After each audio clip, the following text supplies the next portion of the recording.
On a guess, lend me your ears. Long has our Fevrimon suffered, without a true monarch to guide her and her people. Decades have passed since last His Majesty Erland sat atop the Draken throne. Long have we endured, yet it has not been for naught. At last, the bell has tolled on the age of the Consul. At last, we may celebrate the coming of our rightful ruler. The return of the Sovereign.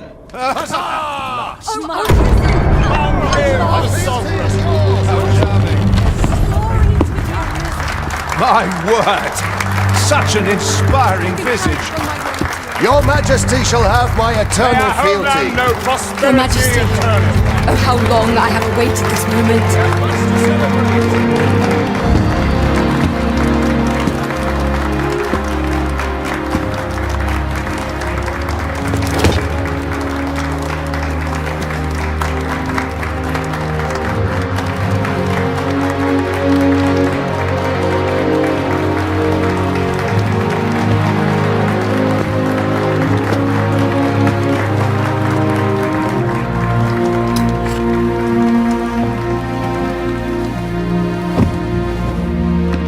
Behold, before you sits the rightful inheritor of the Draken throne, chosen by the dragon as its enemy. Behold and rejoice! Fortune has delivered us our savior at last! At last! Praise be, for only the Sovereign's guidance can lead us true. All hail the Sovereign! All hail! Let all present pledge their allegiance to the Sovereign. Let us be united in the hope that our liege's reign will ne'er end. Long live the Sovereign of Vermont! Long live the Sovereign! Arisen, thou who wouldst slay the dragon, if thou seekest to behold this world in its true aspect, abandon thy reason. Cast aside thine heart and thy life both. I ask thee to demonstrate thy will, for naught but thine ambition can alter the course of the rivers of fate.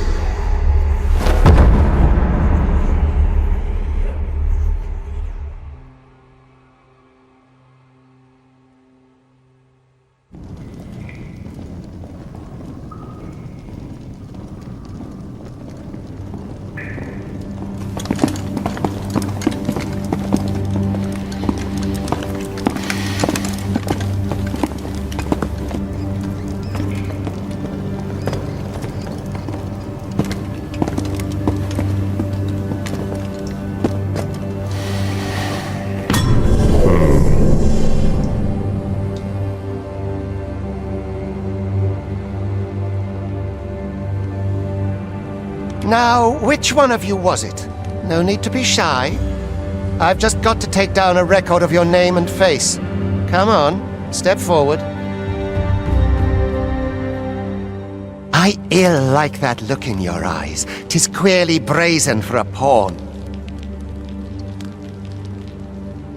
Most of your kind have eyes blank as a cadaver's. Mayhap 'tis only natural, seeing as how you rise from the dead. There's aught different about you, though. Could it be that you fear death just as we mortals do? Worry not, vessel. 3 days here, and you'll be longing for death's sweet embrace. Come along, you feckless dullards.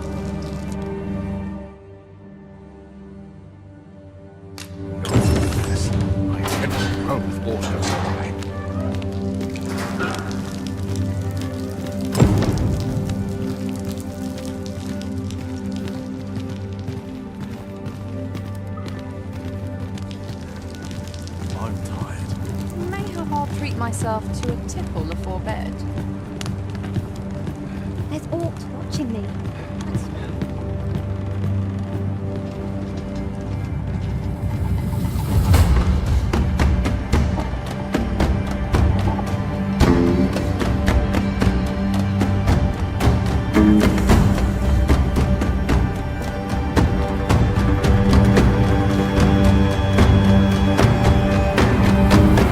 What do you think you're up to, layabout? Get a move on!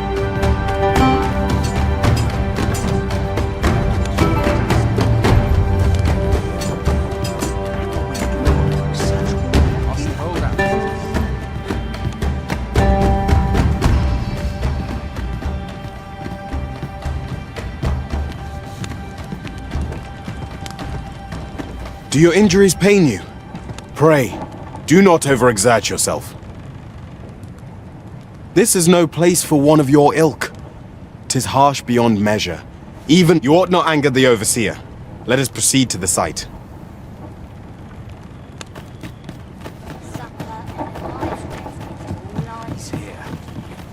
Adventuring's a grand way to wind up a cadaver. Time for you to get to work. You are prepared to work. Then you ought begin by carrying stones out from the station in the back and bringing them here.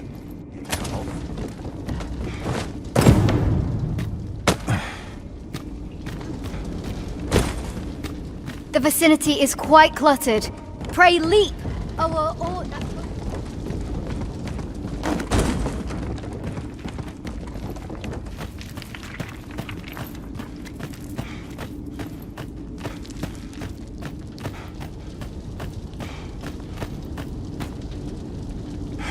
A job well done. Now the next step is to...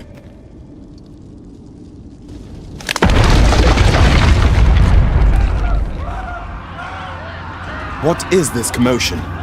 Perhaps we ought to investigate.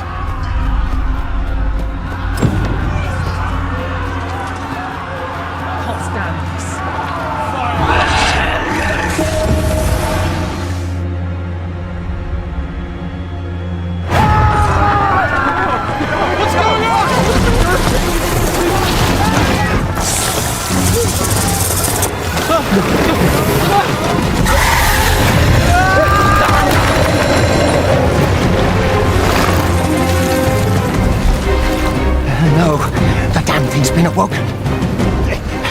You got to fell that fiend, even at the cost of your lives!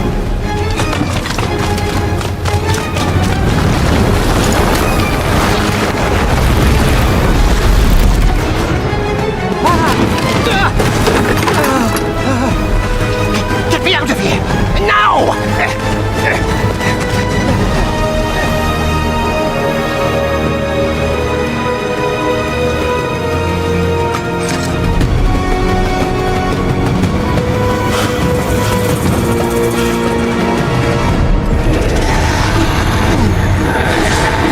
Observe your foes carefully and attack as the situation demands.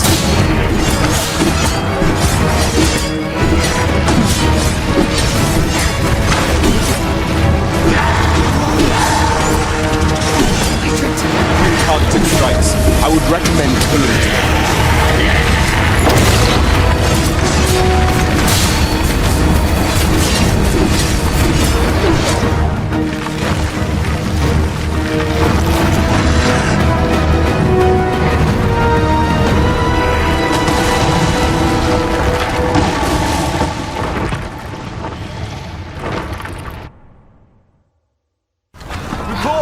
Are you unharmed? Get chase! Make ready. We move to intercept. Consign it! You ought flee while you can. After all, your charge awaits you. You cannot linger in this place forever. You have lost your memories. 'Tis surely the work of a fell curse, but worry not. You need only believe in your own destiny, Arisen.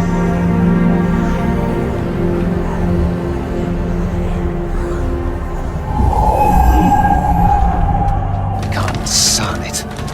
Cursed creature escaped. Oh, you! Get back here! Quickly! This way, Arisen! Come this way. Let us flee. You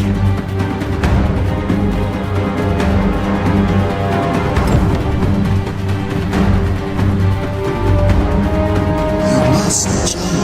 That is the only way.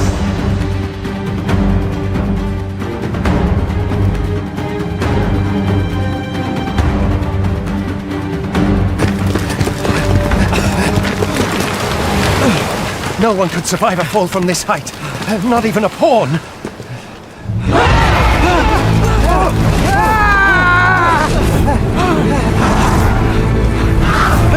Don't just stand there! Shoot it down!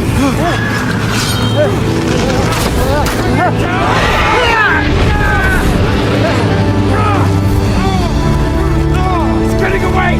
Bring it down! Bring it down!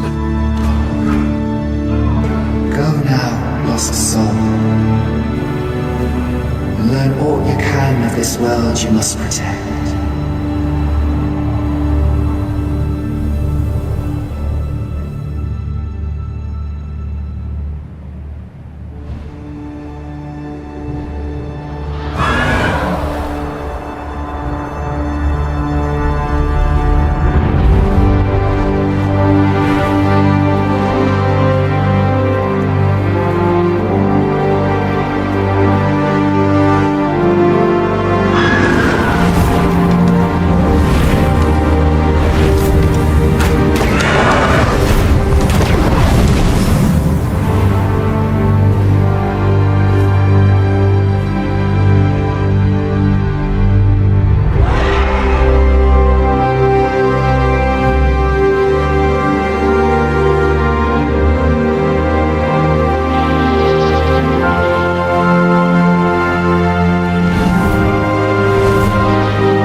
Pray, keep your distance, Arisen. Worry not for me. The brine may swallow me whole, but I will not perish. There is a stone not far from here, known as a rift stone. Pray, seek it out. If you're truly the Arisen, then our paths will surely cross again.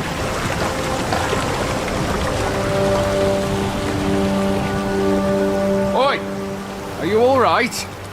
What happened here?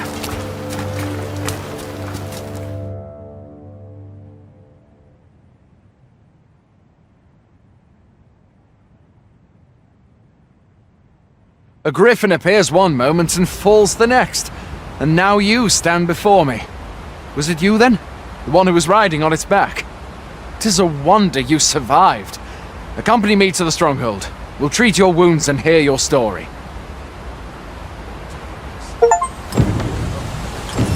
Where exactly is this jail you say you escaped from, anyway? I've never heard of such a place. There's certainly naught like that here in Vermont. Could it be you were held in the neighbouring country of Batal? Nay, I suppose that's unlikely. We've been estranged from Batal ever since the war. It is difficult to imagine any citizen of Vermont being sent there. Fie! Goblins! Let's take up your weapons, sir. You'll be needing it.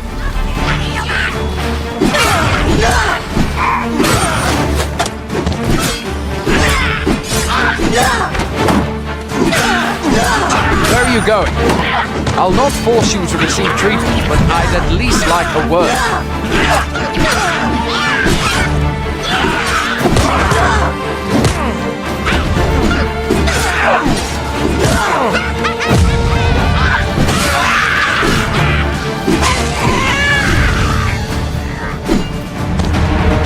There are oft items to be scavenged from the bodies of monsters and their ilk.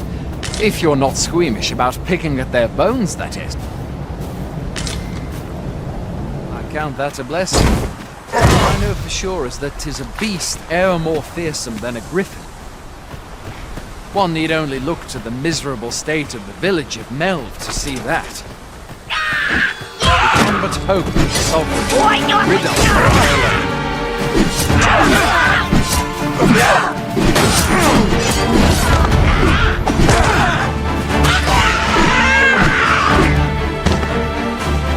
Where do you think you're going? You can't just run off now.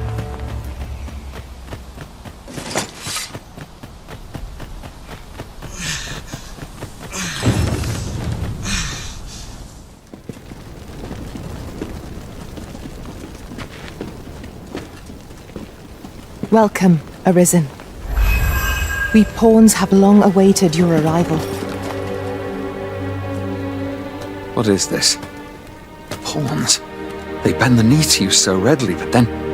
No. Surely you cannot be the Arisen. You seek the Riftstone, do you not? We can take you to it. Pray, come this way.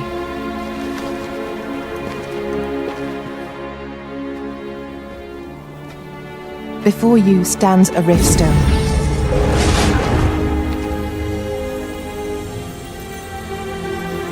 "'Tis a gate by which we of the Pawn Legion may cross o'er into this world. Pray, summon your pawn. Simply paint with your mind's eye the loyal attendant whom you would have serve you.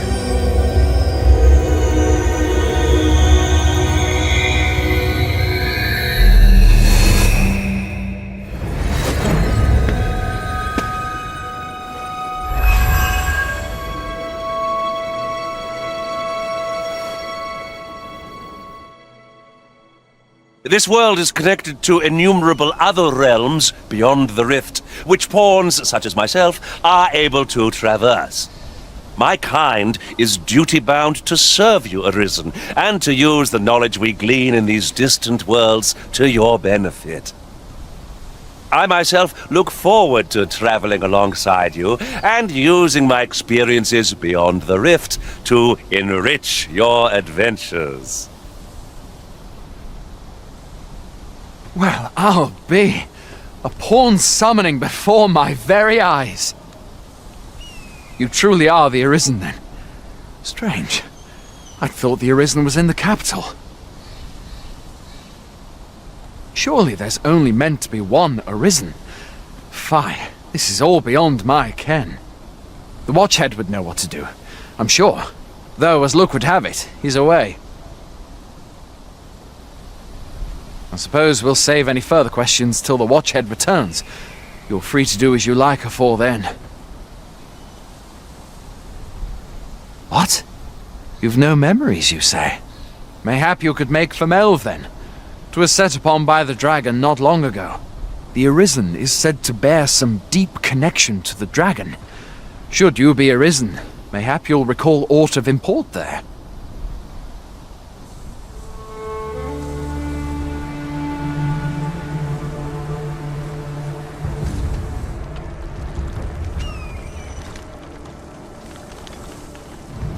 Hail, Arisen. Pray, ask aught you wish to know. I shall answer, if 'tis within my power to do so.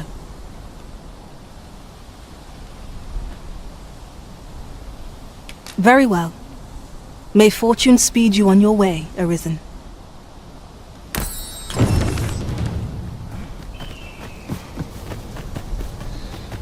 I'm dead on my... Look, Master, a treasure. Going out, are you? You sure that's a good idea? You seem rather unwell. You ought at least rest for the evening. There should be a spare bed in the lodgings yonder. Only don't go rushing off before you're ready. Take it from me. You're better off resting while you have the chance. Hoy there. You seem well tired. Tell you what, you can stay here tonight free of charge. Alex, my pa always used to say, there's naught a good night's sleep can't fix. Not much else I can offer, I'm afraid, but you'll find all sorts at a finer inn. Aye, being armed is better than being defenseless, even if you're untrained. Still, 'tis worth devoting yourself to a vocation if you can. Oh, but you should stop by the inn in Melve if you get the chance. No hard feelings if you prefer it. They've much more to offer. I have no issue falling asleep, even at this time of day.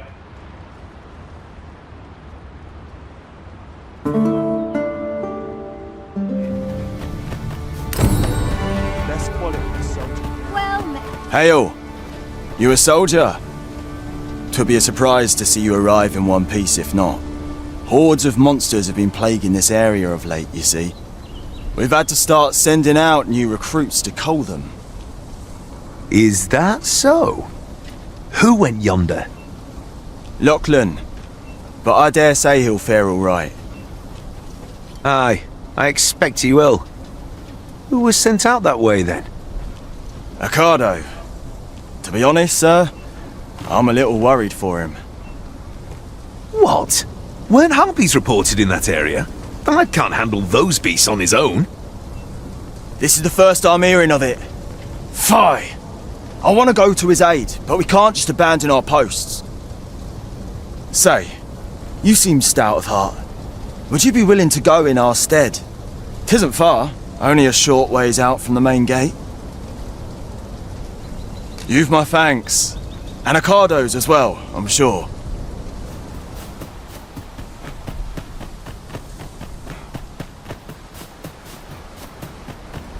How am I meant to slay the beasts if I cannot strike them? Get down here, you feathered fiends! Who are you? You come to aid me.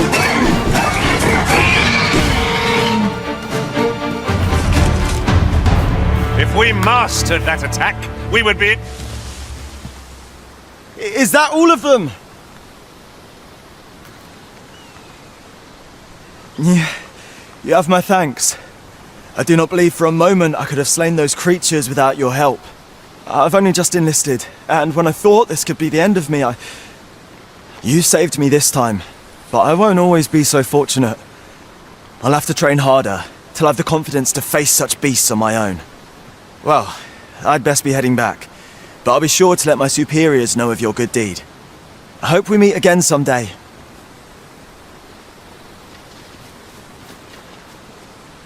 I suppose we'll be wanting to report back now.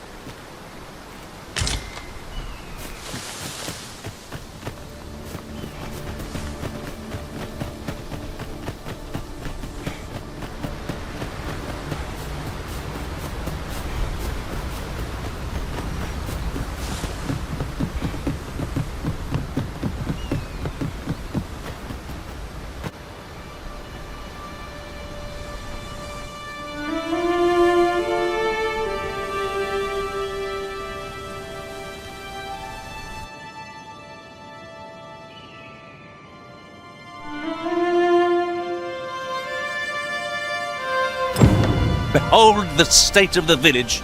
'Tis a sorry sight indeed. The dragon truly is calamity incarnate. Mayhap a walk through the streets would help jog your memory. When the Arisen appears, so too does the dragon. 'Tis an immutable truth of this world.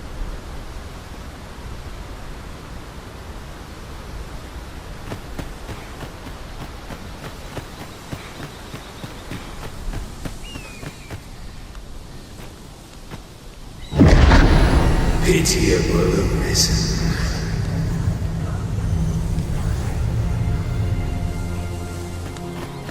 I'm just grateful I get to lead a quiet life. Hast thou forgotten thy destiny, thy charge?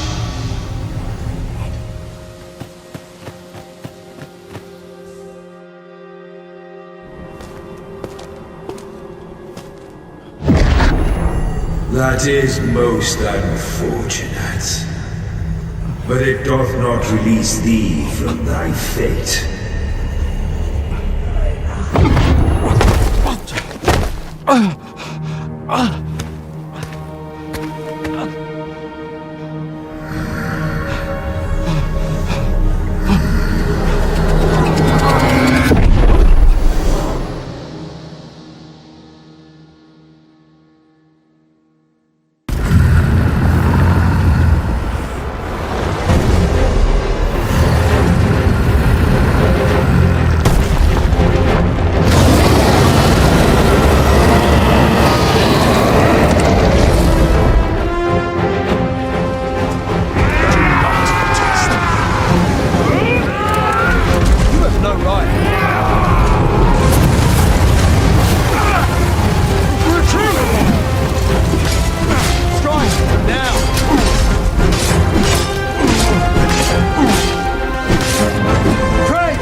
Can you hear me, sir?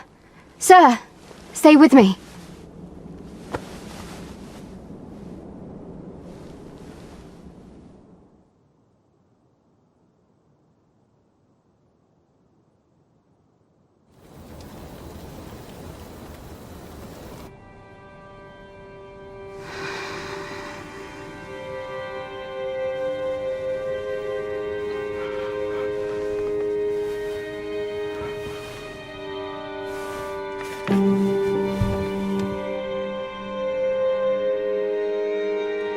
Thank goodness. How are you feeling?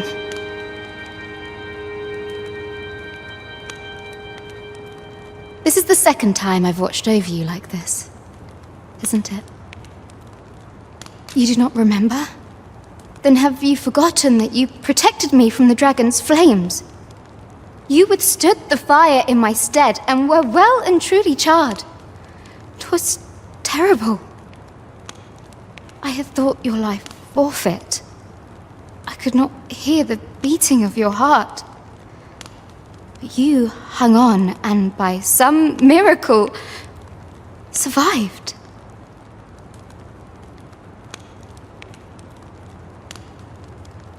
Arisen? I'm afraid I don't understand your meaning. Does it have aught to do with why you were taken to the castle? They said 'twas so that your wounds could be treated, though I fear you have no memory of this either.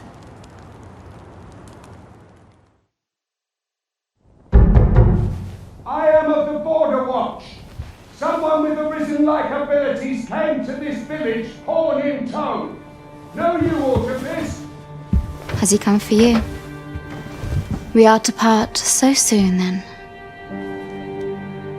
Mayhap you will visit me again someday. Till then,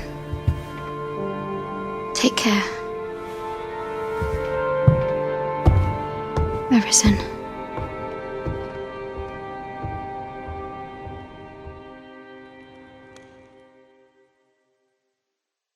Ah, excellent. You must be the one. You match my soldier's description. I'm glad I found you. The ruler of Vermont, currently convalescing in the capital, became arisen here in this very village. If you claim the same, then word must be borne to the capital. I dispatched a missive before coming here, though I doubt the matter can be settled without your presence. Would you be willing to accompany me to the capital?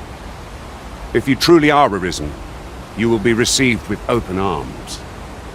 Oh, but forgive me. I scattered my soldiers in a bid to find you. I would not depart without them. We shall have to wait till they are reassembled. Come to think of it, Sir Leonard was asking after you as well. Mayhap now would be a good time to speak with him. Last I saw, he was having a drink at the inn.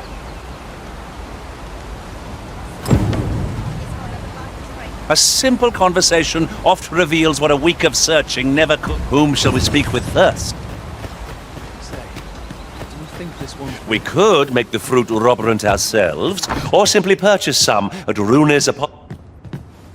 Well met. You're the one who saved Ulrika's life, aren't you? She told me all about it. It was a very brave thing you did. I'm in your debt. Ulrika's as good as my daughter. Here, consider this a small token. Now, tell me, are you registered with a guild? Perhaps you already know this, but registering with a guild will grant you access to specialized training, which comes in very useful when pursuing a vocation. Well now, that won't do. You need only speak with the innkeeper to register. Go on, 'twill only take a moment. If there is aught you wish to know of vocations, mayhap I can advise you. Should you dedicate yourself to a vocation, you will find that new paths to master will open up to you over time.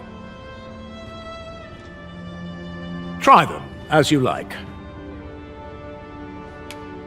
Very well. There is no wrong choice in any case. It is entirely up to you which vocation you adopt. But I shan't take up any more of your time.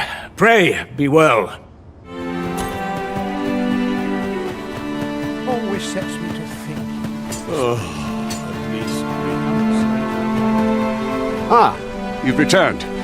Good timing, too. I have questions for you. First and foremost, will you accompany me to the capital? My thanks. Are you ready to depart, or do you need some time to prepare? Good. Then let us be on our way.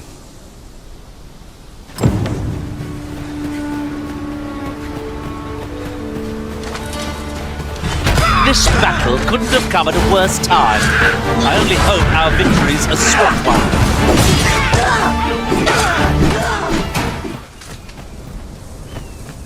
Hold here a moment. I shall bid them open the gate. Who's that you've brought with you, Watchhead, sir? An arisen, by all appearances. An arisen? Another pretender, you mean?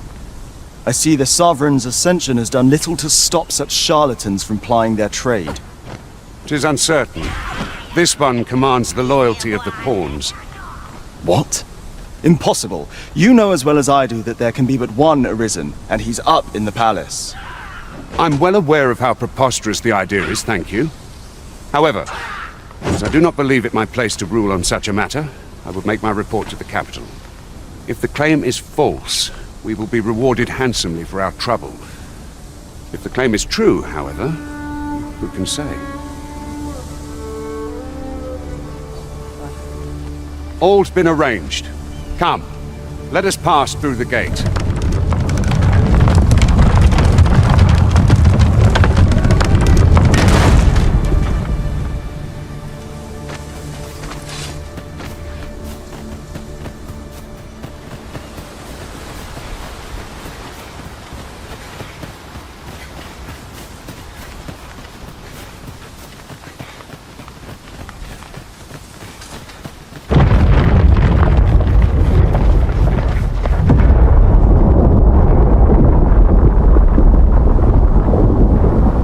Is everyone all right?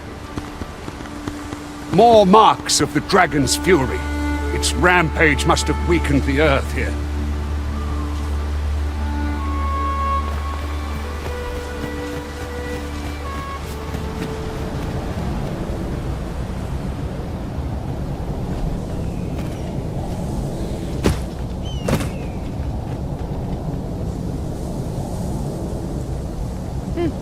I am attentive and loyal, and prefer to remain by your side. In battle, I shall follow your lead and prioritize support. 'Twill be an honor to serve by your side.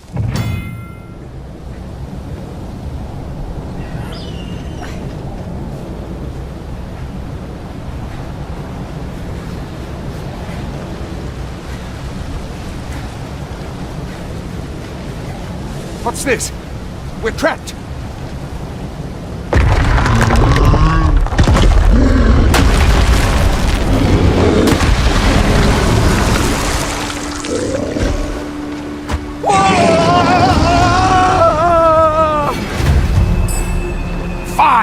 The Cyclops! To think we'd encounter one here of all places!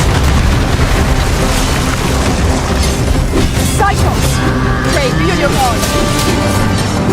Fall back!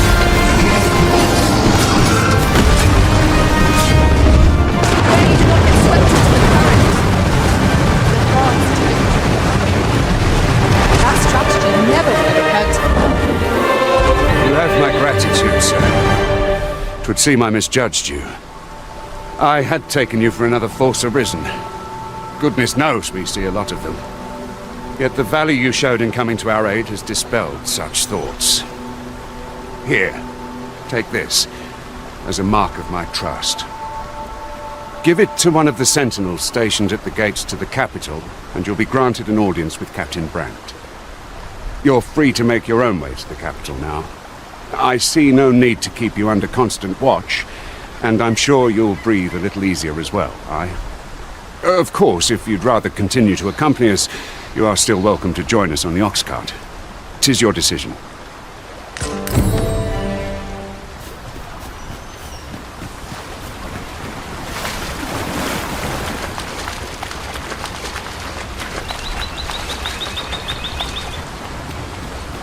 Ah, here's the cart now.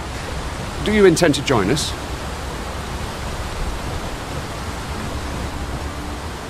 Very well. Board the ox cart and we'll be off. An ox cart ought to make our journey easier.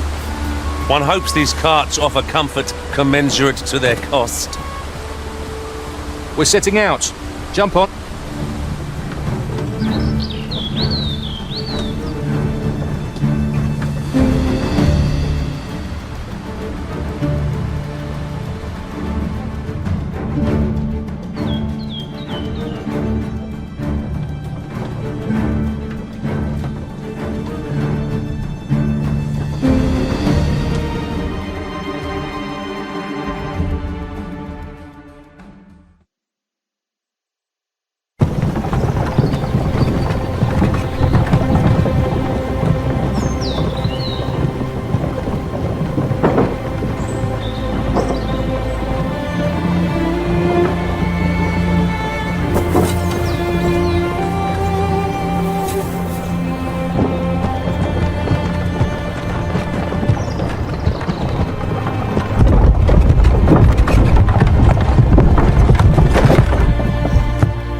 I was informed of your coming would be arisen.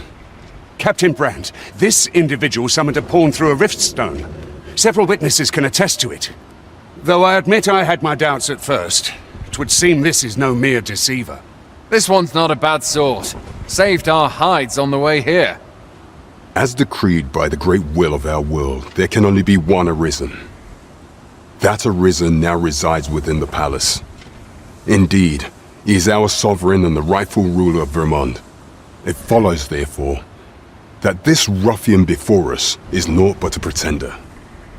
You must submit to questioning. If you value your life, you will not attempt to flee. I shall conduct the interrogation myself.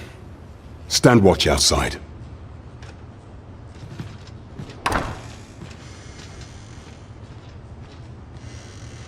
I beg your forgiveness for my insolence, Your Majesty. If the Queen Regent had learned of your existence, I fear your life would have been in peril. I had no choice but to treat you as a pretender, lest my actions draw suspicion from watchful eyes. Then you have truly lost your memory? In that case, mayhap I ought to explain the situation before we proceed. You, and no other, are the sovereign, the only legitimate ruler of this kingdom. Some days past, you confronted the dragon in the village of Melv, whereupon you became arisen. The people rejoiced, for our true liege had finally appeared, ending Vermont's long years of council rule. Yet, not all celebrated your coming.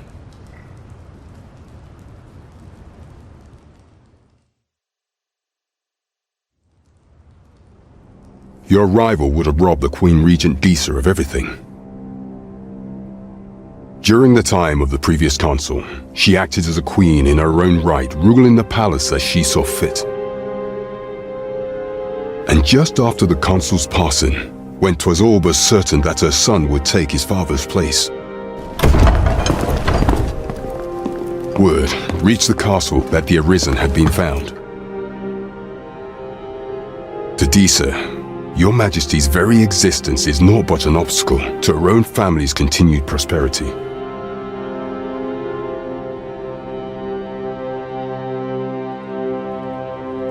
The assassination of the Arisen is an impossible feat for mortal hands. Thus, Disa chose to abduct Your Majesty while you recovered from your wounds, in order to rob you of your memory with a fell curse and sell you to Batal as a slave. Following that, she prepared a replacement to serve as the sovereign in your stead, a mere puppet. However, with Your Majesty returned, I have no intention of twiddling my thumbs as Disa plays her games. I shall devise some plans to further our cause. Pray, visit me a night in the tavern that we might discuss them.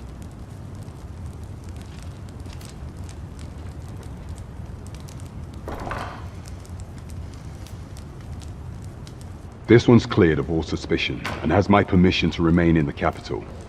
You are to trouble the good sir no further.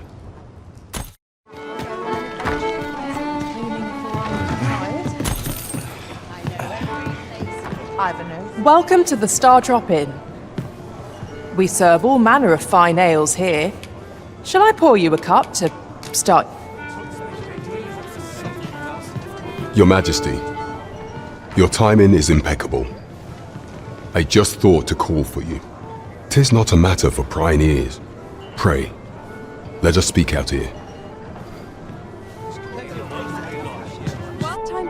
As I informed you when last we spoke, the palace is filled with the Queen Regent's sycophants. Should Disa denounce Your Majesty as a false arisen, few would elect to doubt her. Yet if we are to prove your identity, I believe there is no occasion more suitable than the coronation. It was delayed so that the sovereign, that is, the false arisen, could convalesce in the palace, but the date has now been set. The central players in the court ought all be in attendance. It would be a fine opportunity to display Your Majesty's power. None would be able to deny that you are the true Arisen then. There is a problem, however. Entry only select members of the nobility, and citizens who have contributed greatly to Vermont's continued prosperity will be granted entry. If your majesty is to be counted among them, you will need to attend to a number of tasks. Pray, allow me to summarize them for you.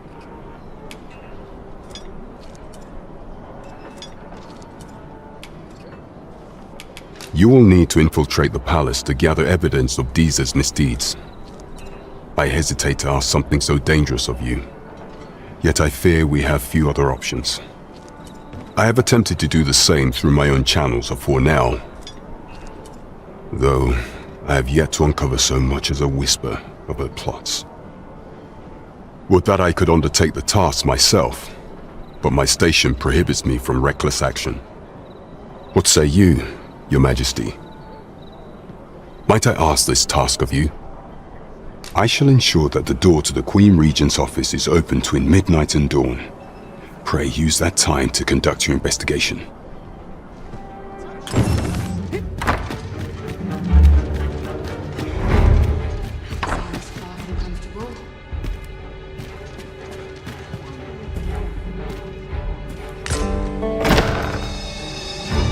Who's there? Pray, keep your voice low. 'Twouldn't be good for either of us if someone was summoned to come check on me. Could it be that you have come to bring Mother's schemes to light? I am Sven, the son of Queen Regent Disa. Mother has been acting rather strangely of late. I thought to investigate the matter whilst she was away. I gather 'tis the same for you. I can't imagine what else would have summoned you here.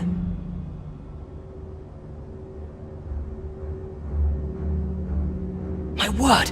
You mean to say that you are the true Arisen? That the sovereign currently residing in the palace is a pretender? Could Mother have had a hand in that as well? Regent Kin Sven appears to be missing from his chambers. Have you seen him? Me? No, sir. Then start searching, you fool. Should aught befall the Regent Kin, 'tis us who'll answer to her grace. Forgive me. My absence seems to have made this rather more difficult for us. You ought leave the palace at once. This room turned up little of interest, but I've a mind to look into this further.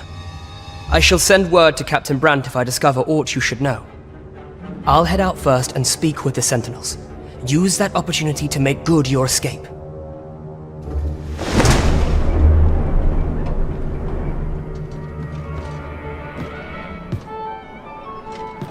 There is much we ought to tend to, if we are to strengthen your Majesty's claim as a true Arisen.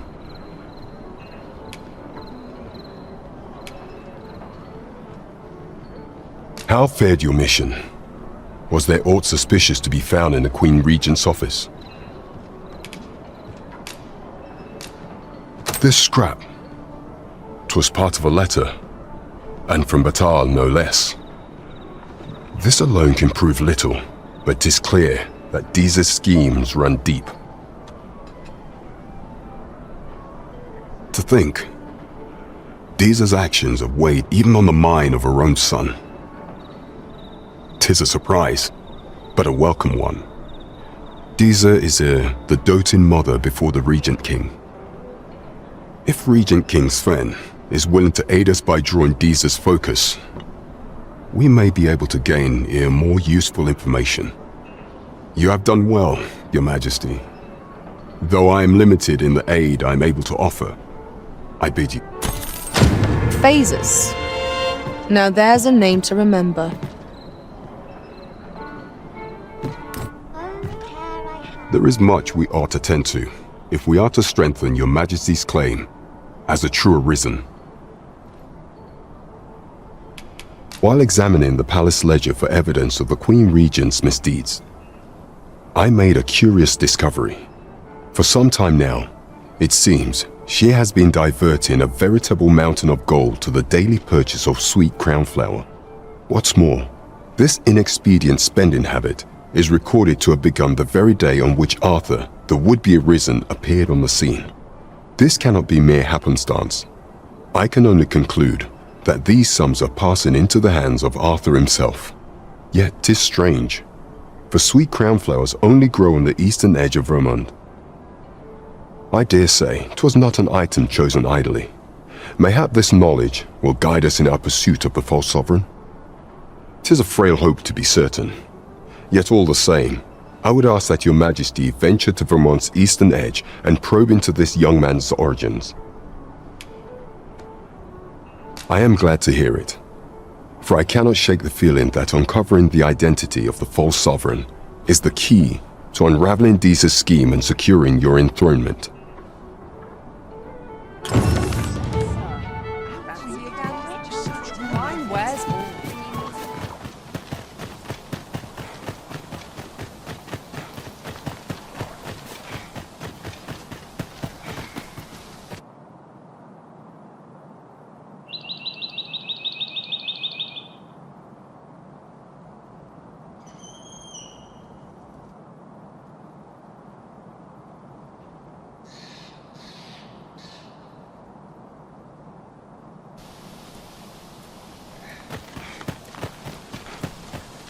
You there! Are you looking to enter the village? You'd best go elsewhere, friend. What's wrong about this place? There's no business to be had here, that's for sure. I don't know about you, Master, but word of a curious village does more to spark my interest than deter it.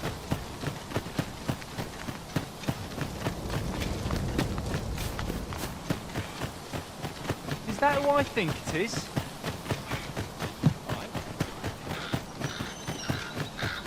Hey-o! I take it you're the outsider my lord mentioned? How'd he know to expect you? I couldn't tell you. Why not ask him yourself? You'll find him in the manor atop the on-hill.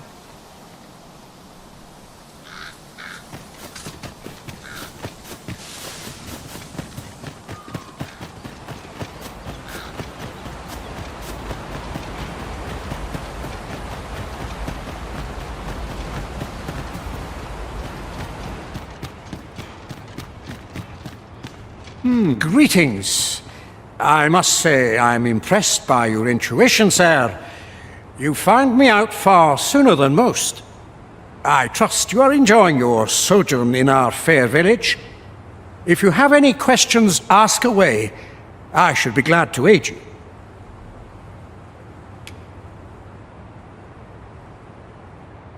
If aught about our humble village seems strange to you, that is easily explained. For 'tis here that thieves are instructed in the skills they require. To begin with, those who wander into the village are evaluated for their potential aptitude. Of course, you are no exception. That you stand here now is proof you were deemed a worthy candidate.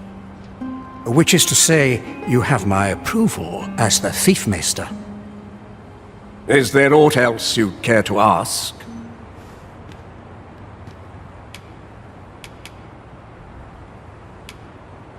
Arthur, you say? I've lived in this village many a year, but I can't say I've heard of someone by that name.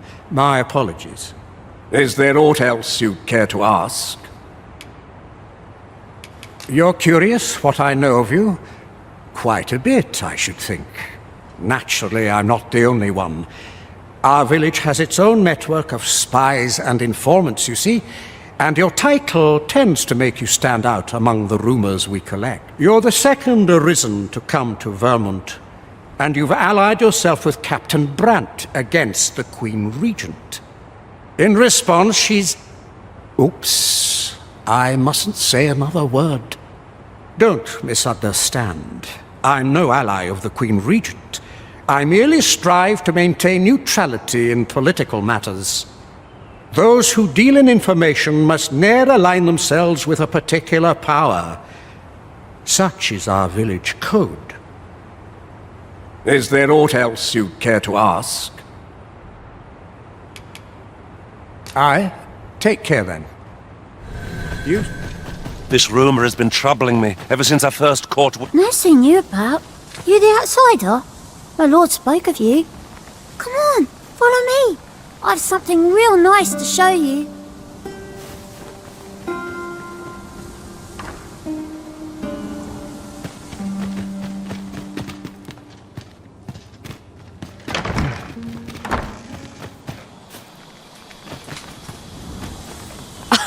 Oh, you've a sharp eye.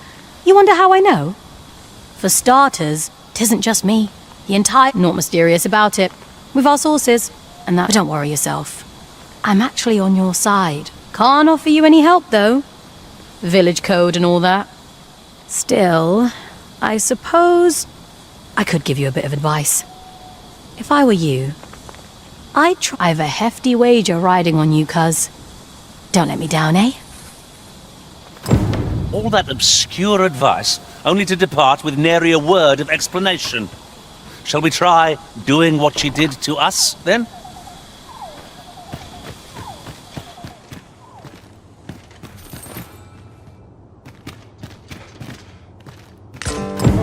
This letter is as suspicious as they come.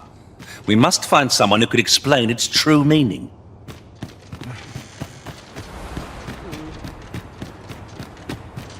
Is there aught else you'd care to ask?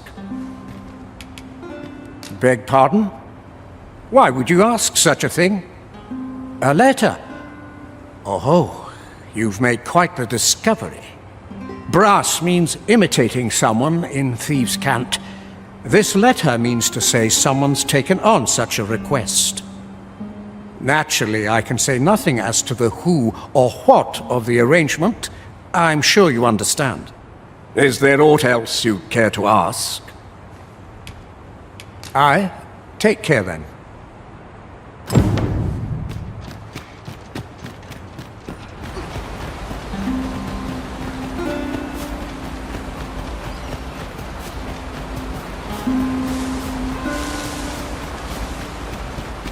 No one's coming to assail us. We cannot accompany you there, Master, but fear not. You'll find us here when you return.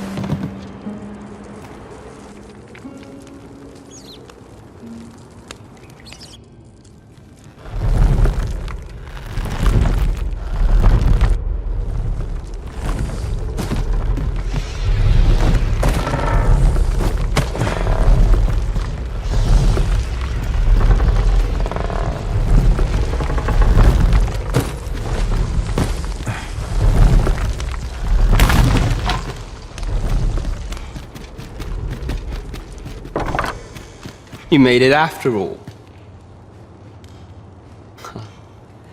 Guess that means I win. Oi, you lot best pay up. Dear me.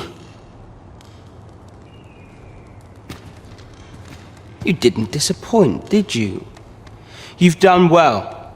Seems only fair I answer any questions weighing on you. Go on. I figures you'd want to know about him. We're supposed to be neutral. Ordinarily, I wouldn't say a word about what... But I suppose I can tell you, the situation being what is. His real name is Dara. He was one of us, but he's been exiled. We had no choice, see? After he went off to play the false arisen. We're men and women of shadow. Center stage isn't our place to stand. That's why he was cast out. He'll ne'er be part of our village again. That all you wanted to ask? For all this, Dara was in line to become the next thief maester. But he failed. Took a massive injury to the chest during the trial. So the title fell to me. That's when he went off, saying he used the scar on his chest to pose as the Arisen. And what a scheme that turned out to be, eh? Now he gets to sit pretty on the best seat in the kingdom. Still, you'd have a hard time proving that he's not who he says he is. He's a wily one, that Dara. Always was careful not to leave behind a shred of evidence. But we can't have him thinking that he gets to go off and enjoy a peaceful life in the lap of luxury after breaking our code. Methinks he needs something to remind him of the debt he owes us. Here, this should do the trick. Now, as to the Maester's teaching, not sure you'll be able to use it to its fullest potential, but I'll show it to you.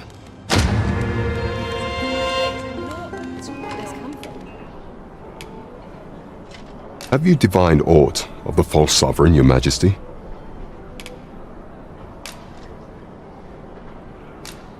This appears to be a bill calling for the arrest of a man named Dara. But hold a moment. Does this man's countenance not bear an uncanny resemblance to that of the false sovereign? I see. If your majesty is certain that the two are one and the same, then I am convinced as well. However, I'm afraid this paper alone does not constitute sufficient proof. Ah, but of course. I surmise your majesty intends to post the bill and invite suspicion. A clever plan. The Queen Regent will be forced to deny any connection to our new sovereign, yet will be unable to remove the bill from the public eye. Furthermore, 'twill serve as an attestation to Dara's existence, which shall remain an undeniable truth till the man resurfaces. And all the while, the doubts lurking in the hearts of the citizenry will continue to deepen. A clever ploy indeed. I shall attend to this matter personally. I've no doubt that this bill will prove its worth in due course. You have my gratitude, your majesty. Your aid has been invaluable.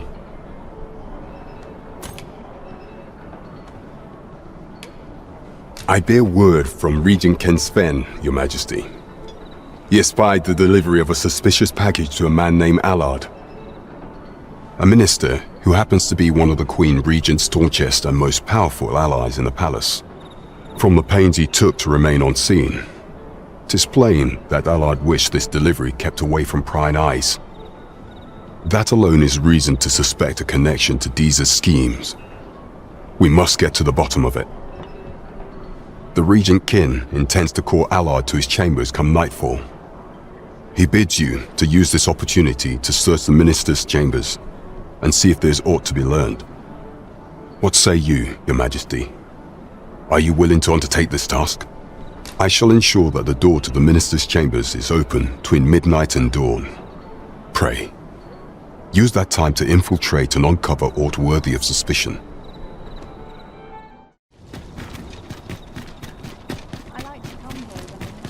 Here's hoping there'll be no trouble today. Have no fear, Master. You are the Arisen, yes? Follow me!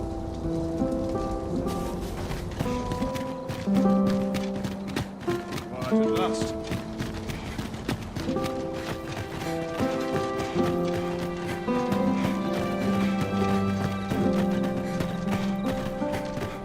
Tis best you move along.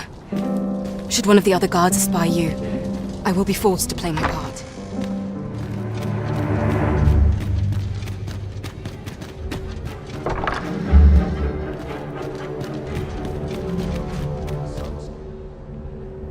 What business could be so pressing that I must be summoned at this late hour?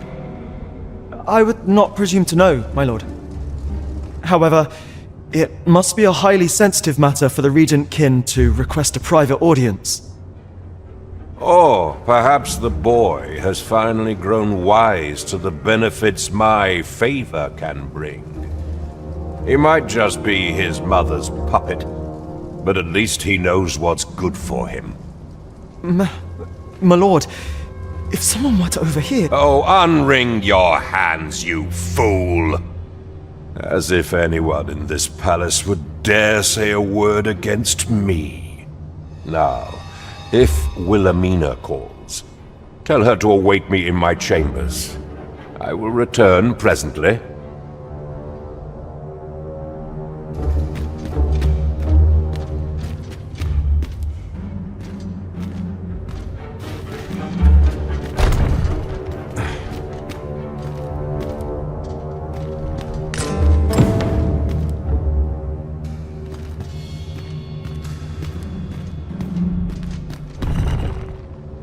Surely none more important than this. I speak of the ascension of the Sovereign. Indeed. But that, Your Grace, would be better discussed in the presence of your mother.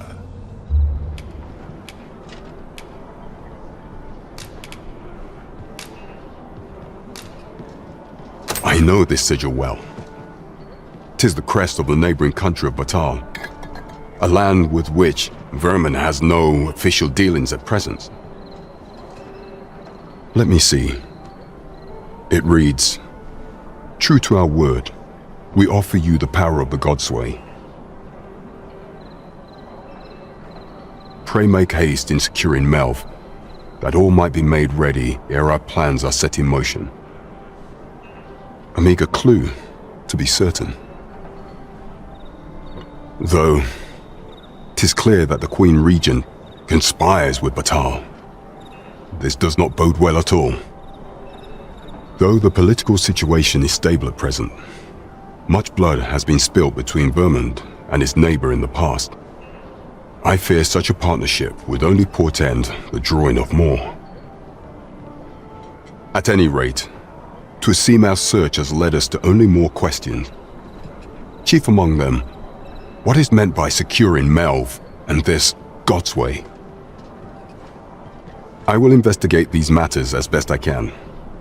In the interim, Your Majesty, should you have time to spare, might you make for Melv? Only once we have gleaned a fragment of the Queen Regent's plot can we begin to thwart it. And ere it slips my mind, pray, take this. Perchance it will help speed you on your way to Melv. Queen Regent Disa appears to be working in concert with this Phasus fellow. But what precisely is their aim? There is much we ought to tend to, if we are to strengthen Your Majesty's claim. As the citizenry have called upon my soldiers to cull monsters that plague the land. I dare say, 'twould be a fine contribution were you to accomplish these tasks unaided. What say you? Might I ask for your cooperation in this matter? I thank you, Your Majesty. There are 3 locales that have seen significant trouble of late. The first is Trevo Mine, to the northwest. We've had reports of goblins swarming in great numbers. Next is Half Village, west of Burnworth. I believe soldiers have already been dispatched to cull an infestation of Saurians there. Finally, there is a call for someone to locate a group of soldiers tasked with delivering freight. They were last seen crossing the second bridge on the eastern edge of Vermin. 'Tis our duty to bring the beasts low. I foresee naught but success on the path that lies ahead.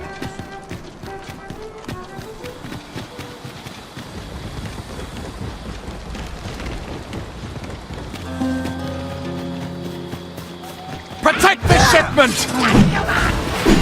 Steel yourselves! Cut the fiends down! Don't let them touch the shipment! How did this happen? We must defend the cargo!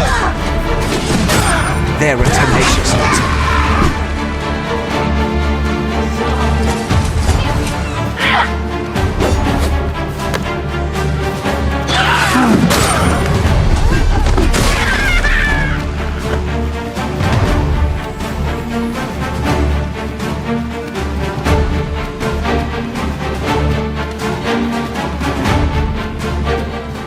Cave. Shall we proceed into the depths? We best be prepared to make our own light before we proceed.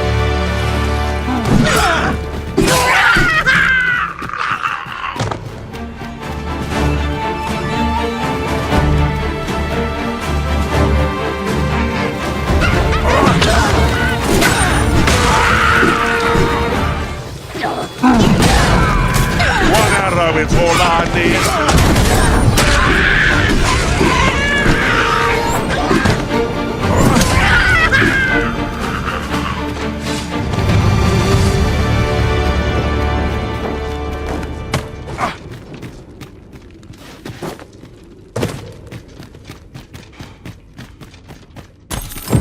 That's that, then.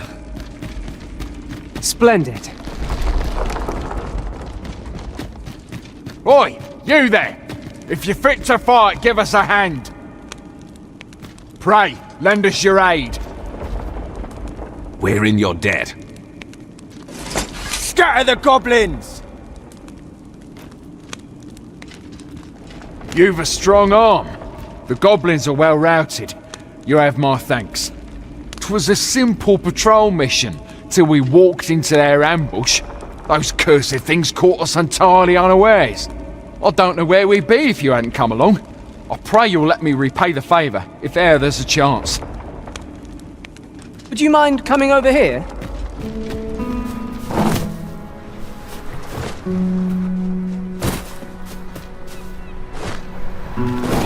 Oh, you've come to a dangerous place. Scaly beasts make this their den. We've been dispatched to cull them. A small force ventured inside, though I've seen neither hide nor hair of them since. Seems the battle is hard won. I'll not stop you if you wish to explore, but don't look for my aid if aught goes awry.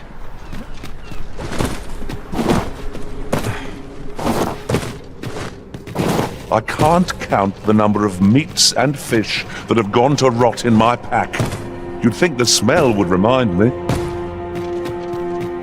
Fine. There's a haze over my eyes.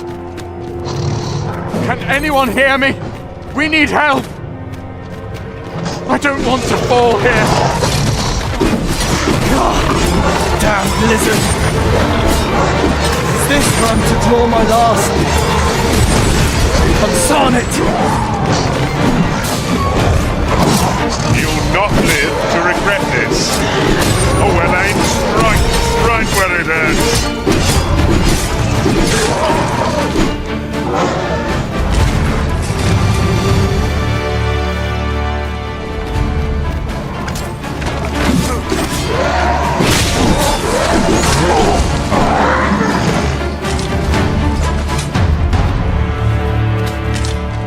You're not one of ours.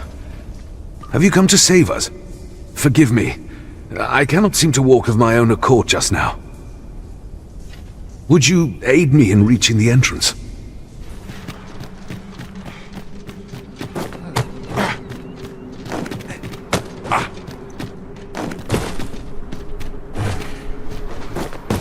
You went in there to save my fellow soldiers. Well, I underestimated you, friend. I shall send word of your deeds to the captain. You've done well this day.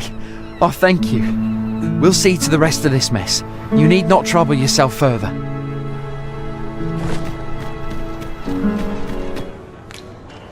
You've done a fine job culling those monsters, Your Majesty. 'Tis common knowledge among the people that 'twas you who delivered them from danger. The number of those who seek out this tavern in the hope of an audience with the Arisen grows by the day. Should you continue to display such valor, the day will soon come when Disa can no longer deny your presence. And ere it slips my mind, pray, take this. 'Tis a... Excellent work, Master. We have fulfilled our duty to satisfaction. As a reward for Your Majesty's efforts, you have been invited to attend the coronation. You will, of course, require raiment befitting of the occasion. I would ask that Your Majesty return once you've procured such attire.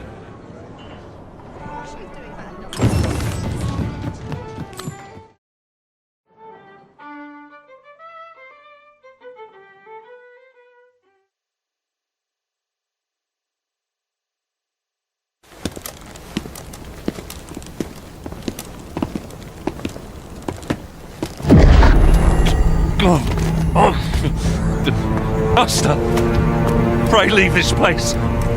My body, it refuses to obey me. There's a voice within my mind. It commands me, sways my very will. Sways your will? Could it be that the gods sway? We must quit this place, Your Majesty. I fear our plans may fall to naught. Let us return to the tavern.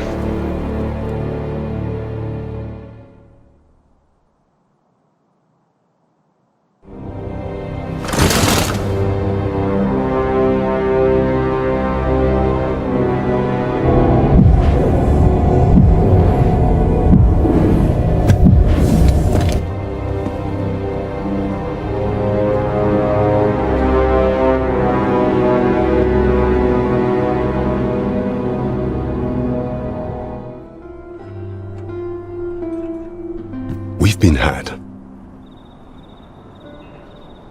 The false sovereign commanded the pawns at the coronation, proving his own power as arisen. According to Regent King Sven, the pretender was wearing some sort of lavish necklace at the time. I imagine this artifact is the Godsway mentioned in that letter. Perchance 'tis a tool that grants power akin to that of the true arisen. 'Twould do much to explain the events that we have beheld afore now. Alas, unless we find some way to unmake this Godsway's power, proving your majesty's legitimacy shall be difficult indeed. Pray, allow me time to search for a way forward. I shall inform your majesty when I have prepared a plan of action. Of all those who serve the Queen Regent, there is but one who I have no doubt will lend his support. I refer to Waldar, a magistrate. Many a time has Disa demanded Waldar amend the Code of Vermont to her own benefit. And many a time has the magistrate refused her, for he is loyal to none but the spirit of the law. As a result, he now sits in a cell beneath the palace. Our laws dictate that your majesty is our rightful ruler. Thus, as the staunchest supporter of the law known to the palace, I'm quite confident that Waldar will be willing to vouch for your majesty. What say you? Might you be willing to aid me in arranging the magistrate's release? I've prepared a means for you to enter the palace dungeons. Pray, take this. This mission demands the utmost secrecy. Prithee be cautious, your majesty. Should you be discovered, I will be unable to lend aught in the way of aid.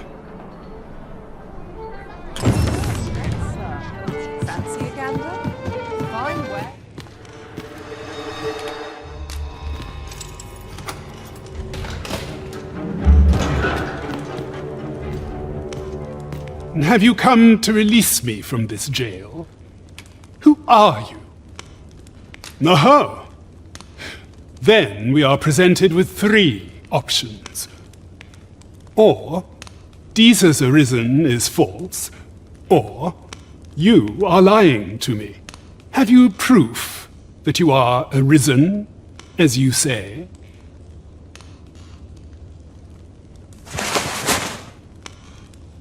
Ah, they say the Arisen's breast bears a wound akin to the dragon's claw. By that mark, 'twould seem 'tis true.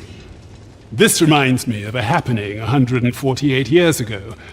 During the reign of Regent Alphonse, a man named Crusoe appeared and claimed he went before the people, insisting that he, and not Regent Alphonse, was the true Arisen, the one fit to lead them as their ruler. And what befell him, you ask? Ha! Crusoe was discovered to be a liar, whereupon his head was liberated from his shoulders on the spot. Aye, I dare say your arrival portends another beheading, but whose will it be, Escape? But why? Here, I spend my days perusing the code and deciphering old texts. I can devote all my time to my own interests. And I need not turn my ear to Disa's absurd demands. 'Tis a paradise to me, this cell. That said, if you know of a place with a mountain of tomes I could delve into, I might rethink the matter. Tell me, does that ring any bells? I suspected as much. Then we are done here. Leave me be. The magistrate seeks a place to quench his thirst for knowledge. Where might we find one, I wonder? My master told me that the slums hide many secrets. Mayhap we ought to investigate for ourselves.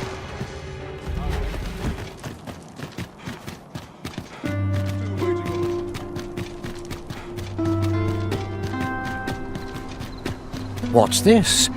Come to admire my sculptures, have you? Ho ho! To think my eminence as a collector would reach in the ears of the... If only my collection were complete, I'd fain allow you to inspect it. Alas, the sculpture that I commissioned to be its centerpiece is yet to arrive, and 'twould wound my pride to have you behold my collection ere 'tis made whole. If your curiosity shall not be denied, however, mayhap you'd consider paying a visit to the man's home is located in Bakbatal.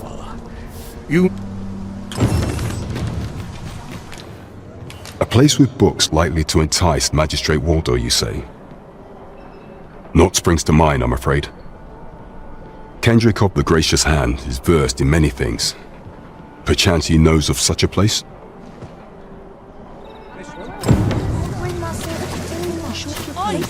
Well met, Sir Arisen. Might I trouble you for alms for the poor?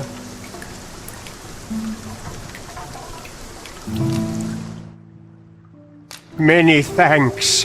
May fortune smile upon you, kind sir.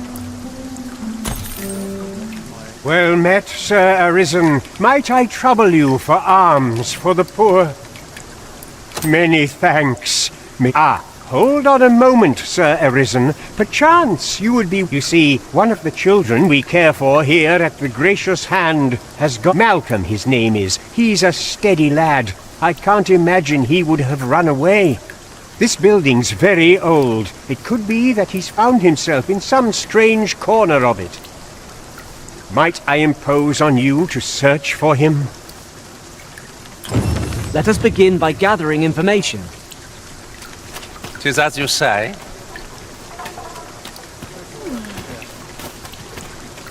Malcolm's been really into exploring of late. Just the other day, he was going around telling anyone who'd listen about how he was an ox-hair... This looks as good a place as any. Malcolm? All he's doing of late is picking... Don't know why he bothered.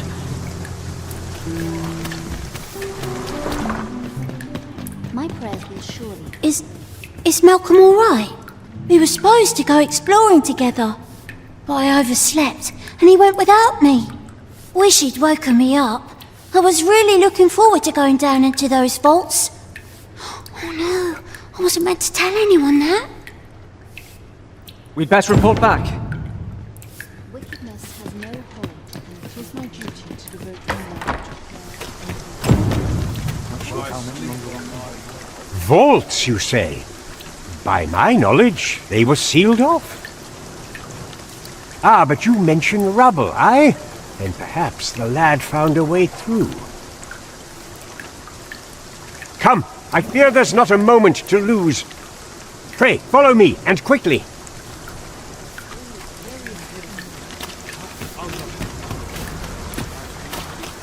I believe this is the place to which the children were referring.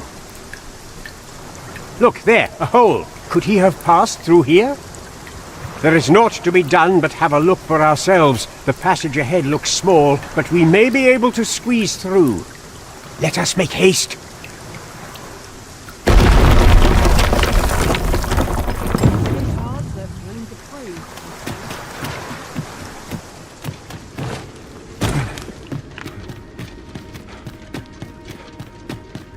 A short jaunt can quickly become a journey, till before you know it, you're bruised up and all out of curatives. Dare say that's part and parcel of the adventurer's trade.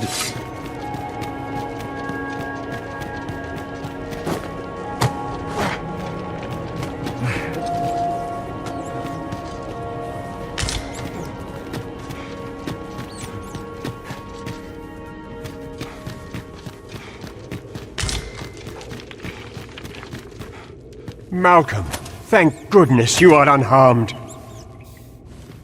You have my eternal gratitude, Sir Arisen. Now I can breathe freely at last. Sir Kendrick? You'll never believe what I've found. It's just up ahead. Books, sir. Books, books, and more books. It's like some sort of secret workshop. Truly? Perhaps we ought to take a look. We ought not lose sight of our guide. 'Tis no great shock to me.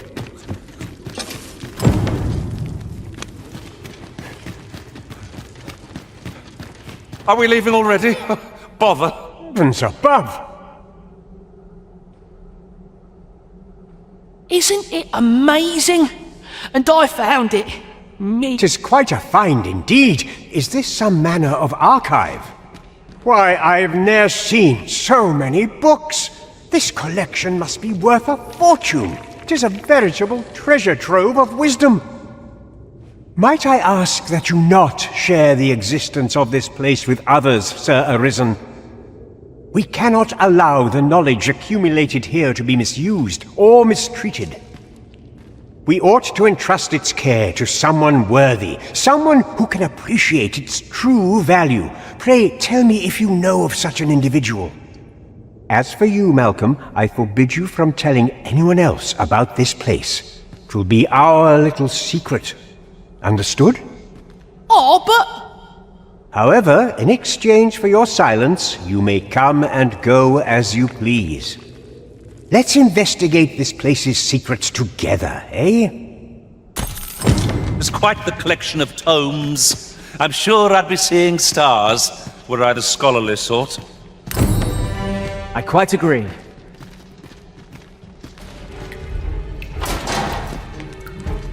Well, have you found some place I might sate my scholarly curiosities? Oh, to think such a place existed. Guide me outside, then. If you can deliver me from this pit, I ought to be able to find the rest of the way on my own.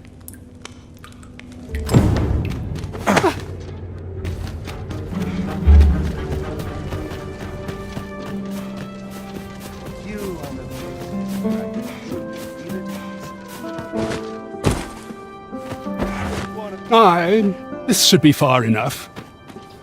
If you truly are Arisen, then I swear to someday repay this debt I owe.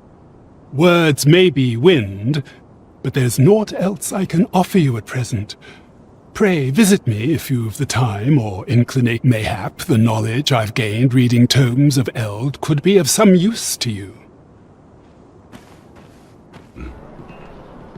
It seems Magistrate Wardor has been safely delivered from his cell. The man's dedication to justice shall doubtless be a great boon to our cause. Mayhap it would be prudent to visit the man on occasion and avail yourself of his vast stores of wisdom. He might have knowledge that could benefit you on your travels. Now, would you be so kind as to return the key I lent you?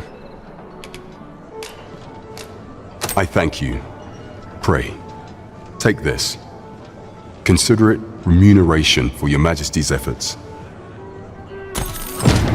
If we are to strengthen your Majesty regarding the matter of the Godsway, I fear there is naught to be done save for your Majesty to venture to Batal, where you might uncover the false sovereign's secrets directly. The sigil upon that letter from some days past bore the crest of the Batali Palace. Yet official dealings twixt Batal and Vermund are suspended. Passing through their fortress will prove a difficult task. With such hindrances in mind, I thought to prepare this. Pray, take it. Few may pass through Batal's fortress, save Beastren merchants. With some coin, I was able to convince one such merchant to grant us that entry permit. It ought guaranteed passage through the border checkpoint, but alas, 'tis intended for a Beastren. You shall have to act the part, but as to how that should be done, I'm ashamed to say I do not know. 'Twill depend upon your Majesty's ingenuity.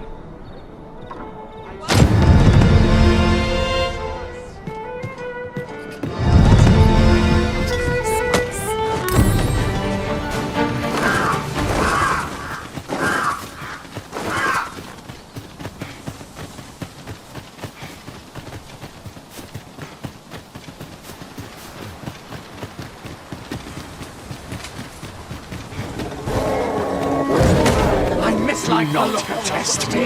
What to do? What am I supposed to do about it?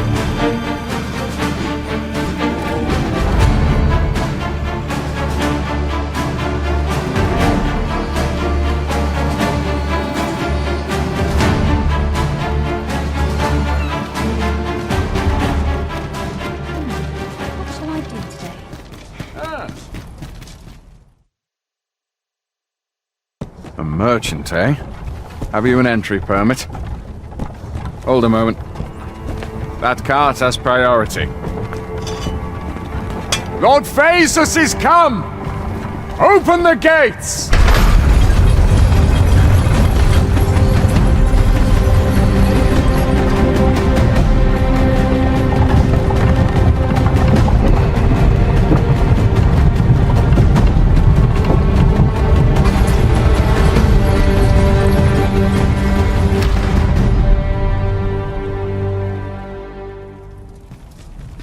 So, you seek to enter Batal, I presume?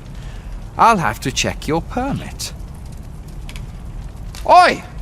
This isn't yours! Do you take me for a fool? Present your own permit, or I'll have you thrown in jail!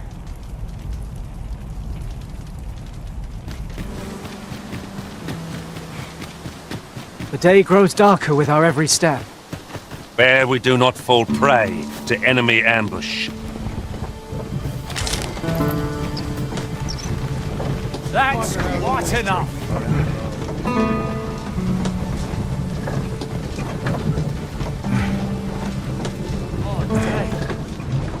I find any turncoats.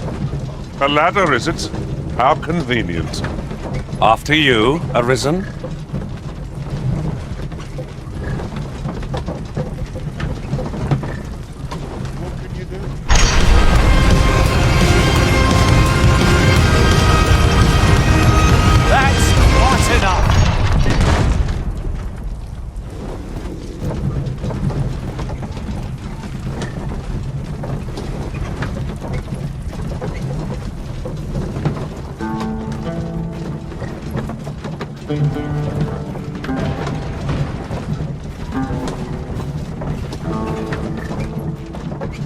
Wish I'd been born a nobleman's son.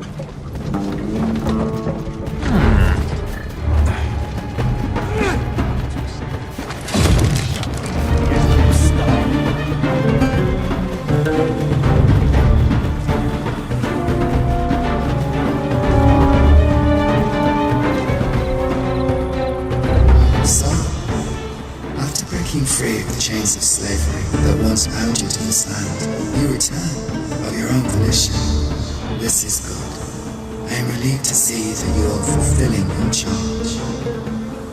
Now, 'twould be advantageous for you and your pawn to visit the Rockmouse's burrow in Backbatal. Methinks 'tis where you will find that which you seek. Farewell.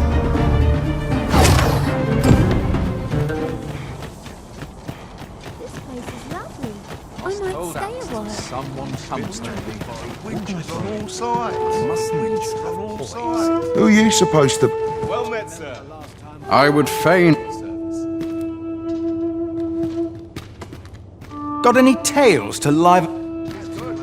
Her Majesty, Empress Nadinia, has long been troubled by this custom, but a practice so ancient isn't easily overturned. Many are unhappy about the existence of this tavern, even though it lies outside the capital, simply because it was established as a place for pawns to gather.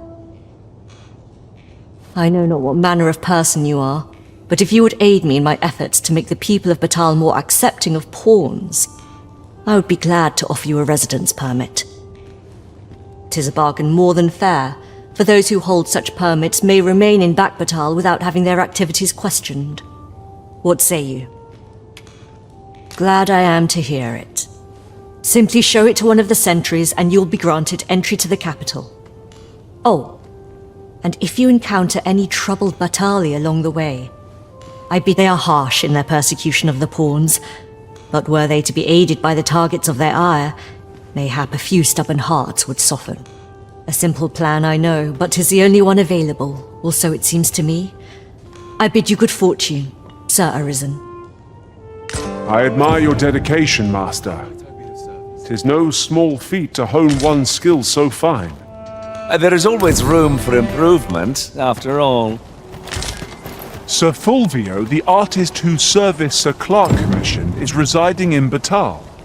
Shall we go and meet with him? If you would be so kind as to follow me, I shall take you to the one you seek. The vanguard is yours. Lead on.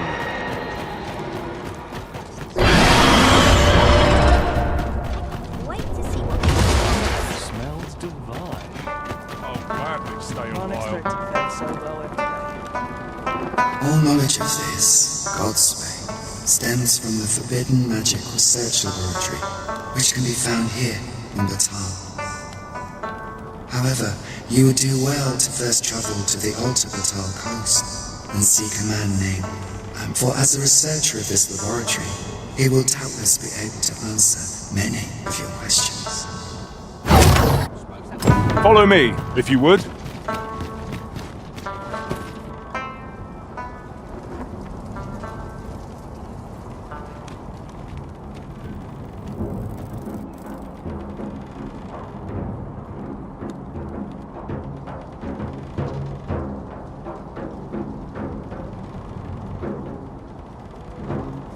There will be a reckoning for this. I shall not suffer others to mimic our master's power. We have reached our destination. Huh? What in the... Where did you come from? Did Clark send you? Oh no, he did, didn't he? I'm sorry. I'm really, truly very sorry. I haven't slept a wink, I swear it. Well, I suppose I might have fallen asleep once or twice, but... 'tisn't as if I've been lazing about. I simply haven't been able to devise any good ideas. I tell you, this arrangement has been an encumbrance on my mind from the very beginning. While I am glad that the old man appreciated my talents enough to commission me, it doesn't change the facts. I can only depict subjects that I've seen with my own two eyes, which makes things rather difficult, given the task at... Say, you appear a rather strapping sort. Would you be persuaded to bring me to a griffin? 'Twill be well worth any trouble. Clark shall pay handsomely to see this done, and you'd be doing me a great boon besides. I've heard aught of a griffin's nesting place. I shall await you there. Do keep in mind, however, that you must needs drag the battle out if I am to complete my sketch. Of course, I could look as long as I pleased if you were to petrify the beast. Indeed, a beast frozen in place would be much more easily drawn.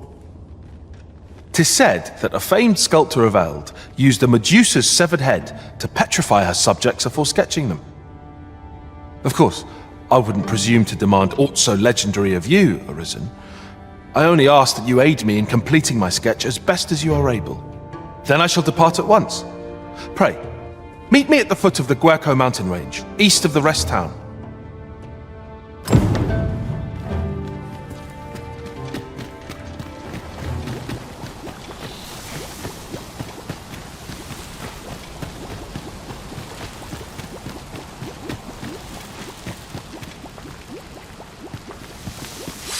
Can it be you are lost, Arisen One? The path to the dragon has many turns, but I can illuminate the way ahead if you so desire. You will find the path you ought to follow inscribed. Would you know the fate of another? This meeting shall not be...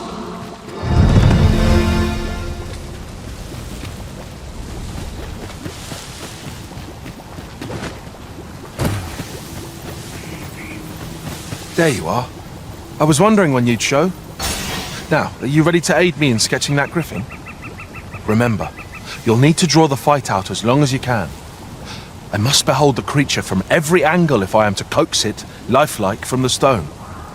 Marvelous. Up we go then. Let us accompany Sir Fulvio and face this griffin. We're to be guided to our destination.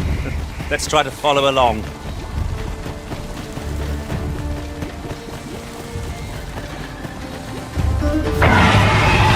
Positively splendid.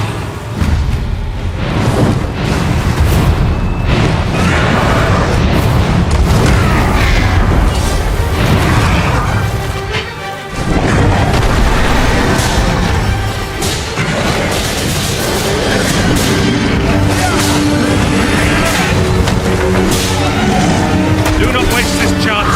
We must press home our advantage. Strike fast, country, and our quarry shall fall. By your leave. I suppose that will have to do. I'll have to use my imagination for the finer details, I fear. But it should turn out well, all the same.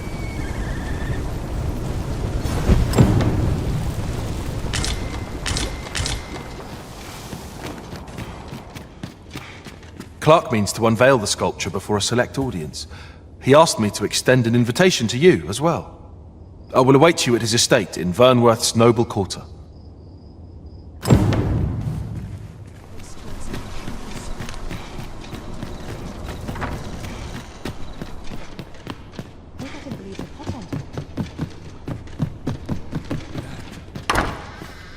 Patrons, connoisseurs, friends, my humblest thanks for joining me here at the unveiling of my collection's crowning jewel. There is much more I should like to say, but the anticipation is apt to kill me should I stall another moment. Let us gaze upon the sculpture now. My word! 'Twould appear I overestimated your ability. How dare you claim my gold for a clumsy attempt such as this? You have shamed me, and shall ne'er again know my patronage, Fulvio. Now gather your things and begone from my sight! A dispiriting conclusion. 'Tis a shame how the sculpture turned out. I do wish we'd had fairer tidings to share. I know Clark wasn't pleased, but that was the best I could manage. I shall strive to improve, and perhaps one day he'll think better of me.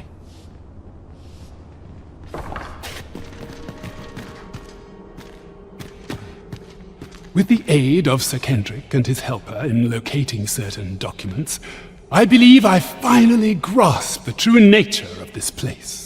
'Twas a royal library that was sealed off by a sovereign of some generations past. In a bid to pass the throne on to his own descendants, this sovereign attempted to consign our kingdom's histories to oblivion. Alas, 'twould seem that, no matter the age, the avarice of those in power is all but guaranteed. Yet 'tis clear it serves them not. Almost laughably so. The sovereign's line ultimately fell to ruin, and now this library, so laboriously sealed, has been discovered. What can we learn from this? Those who make light of history are doomed to be crushed under its heel. Fine timing, sir, fine timing indeed. I've need of your services, you see. My time in that tenebrous jail has only hastened the deterioration of my eyesight. I stare at the page, but the letters stubbornly refuse to take shape.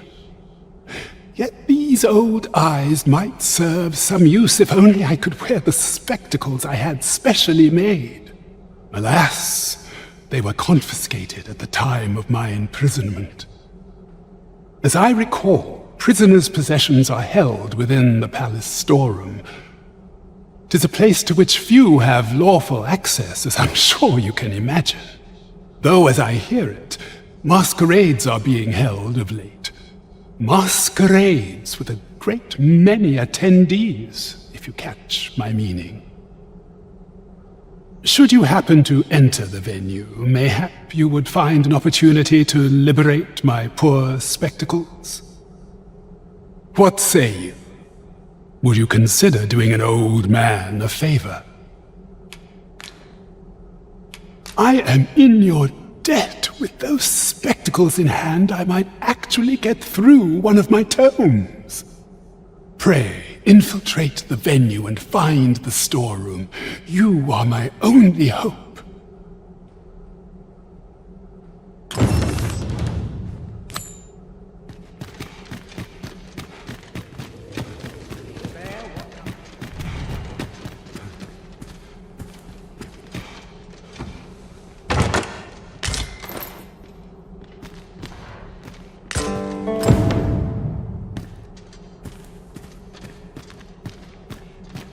I'd sooner stay out. Ah, you've returned. Oh, my spectacles. Well done, sir. With these, I shall have no need to fear any letters, be they small or faintly scrawled.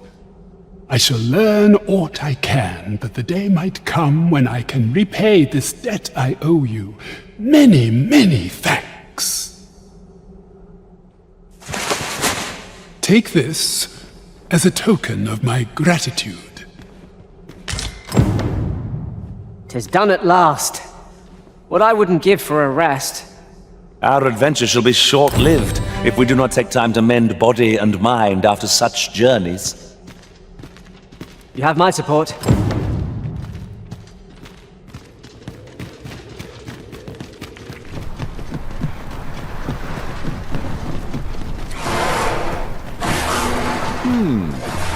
Now I've lost the thread of my thoughts.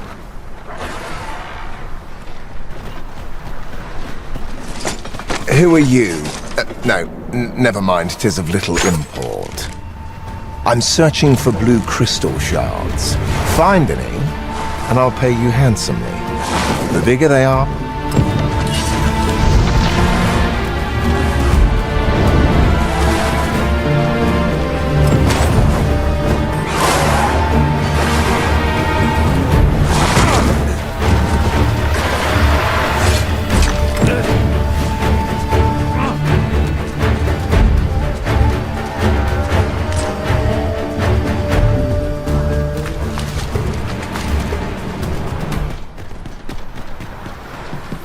well, have you found any blue crystal shards?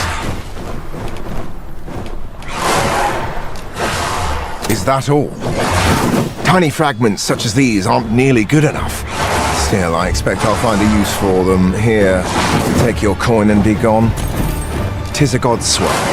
Well, to be precise, the crystalline substance from which 'tis made. By refining such crystals, anyone can attain the power of the Arisen. However, small fragments are meaningless. They cannot contend with the Arisen's power, you see.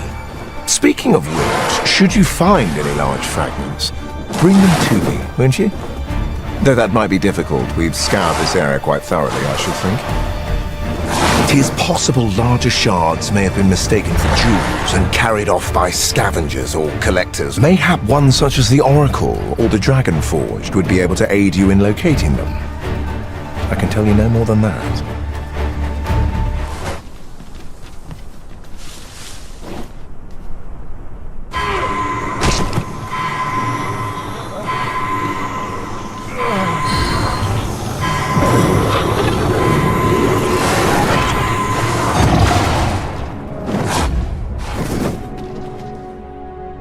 How many ages have passed since I lost my will?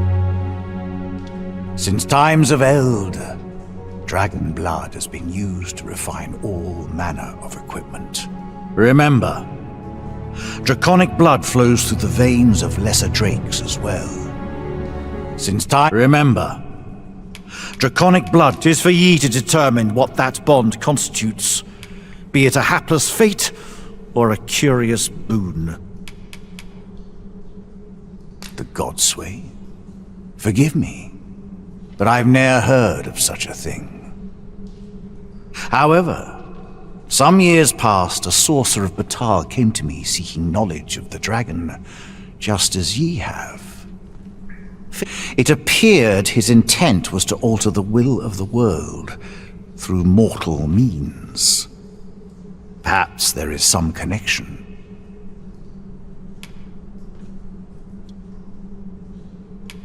Ye need not seek the dragon.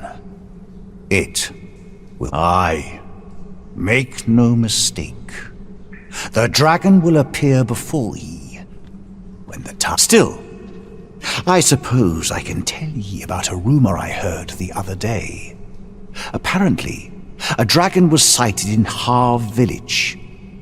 Though after all, now that ye have been marked as arisen, the dragon ought next appear before ye at the appointed. So it stands to reason that e'en if a creature of draconic aspect and destructive powers did appear in that village, a mockery of one perhaps, but not the dragon true. The substance of which ye speak is formed of crystallized droplets of dragon blood. Worm's life crystals can be obtained not only from the true red dragon, but from lower drakes. They retain a measure of draconic power, and when used correctly, will bestow upon ye powers that eclipse the will of this world. And this arisen rise against fate.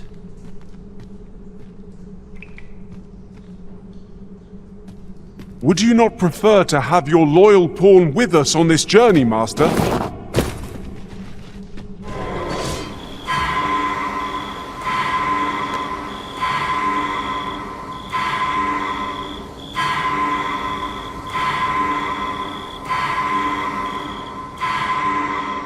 I knew you would come. Arisen, you seek answers, and you shall have them, if 'tis within my power to know them. Loath as I am to admit it, I know little of the artifact of which you speak, though I shall tell you aught I can. I sense a land soaked in warmth, a warmth akin to your own, Arisen, to that of the power of the life you possess. Yet it now lies many fathoms below the surface of the sea, in a place unreachable by mortal hands.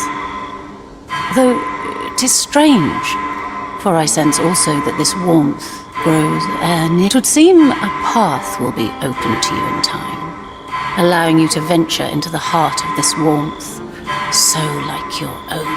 Perhaps he who was dragon-forged can tell you more. Seek him out in Harve Village, if you would learn from him.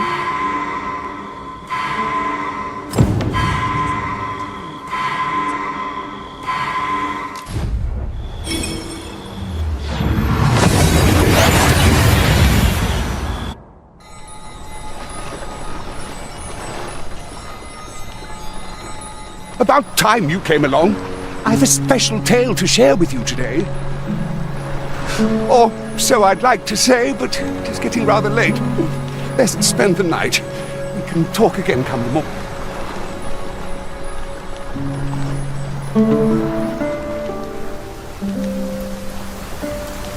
Ah, good. You're awake. Look to the sea, my friend. Hard to resist setting out in one's boat with fair skies like these, eh? I've told you about the sunken temple in the middle of the sea, haven't I? I'm quite sure I mentioned it. But I ne'er spoke of the man who resides there. He was such a worthy ruler in life that his armies safeguard him even in death. As he himself would have it, he was once entrusted with the task of watching over this world from the heavens above. Yet he tired of his duty and abandoned his perch in the sky in favor of founding a small kingdom on the ground. Alas, though he was a just and goodly ruler, there is not a single person alive who remembers his name. Oh, it sounds unfortunate, but if you ask me, 'tis all a matter of perspective. It can be a blessing to forget, and I should know. In all my long years, I've never forgotten a single thing. I remember everything, every little detail. Would that I could forget some of it. A lie it may seem, but a lie it is not. I speak only the truth. As come see me again if it pleases you. I've tales aplenty to share.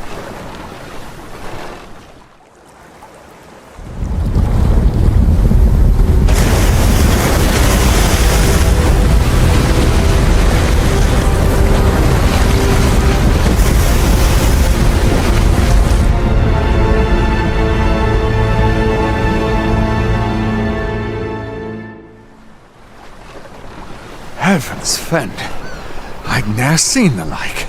I'd not known there were ruins in the depths of this cavern till the path appeared. 'Twas magic, methinks. I should have liked to investigate if the place hadn't been crawling with monsters. I'll be needing sturdier arms than these afore I head back in there, I fear. At any rate, I'd best report this discovery to my commander. I only pray naught grave shall come of it.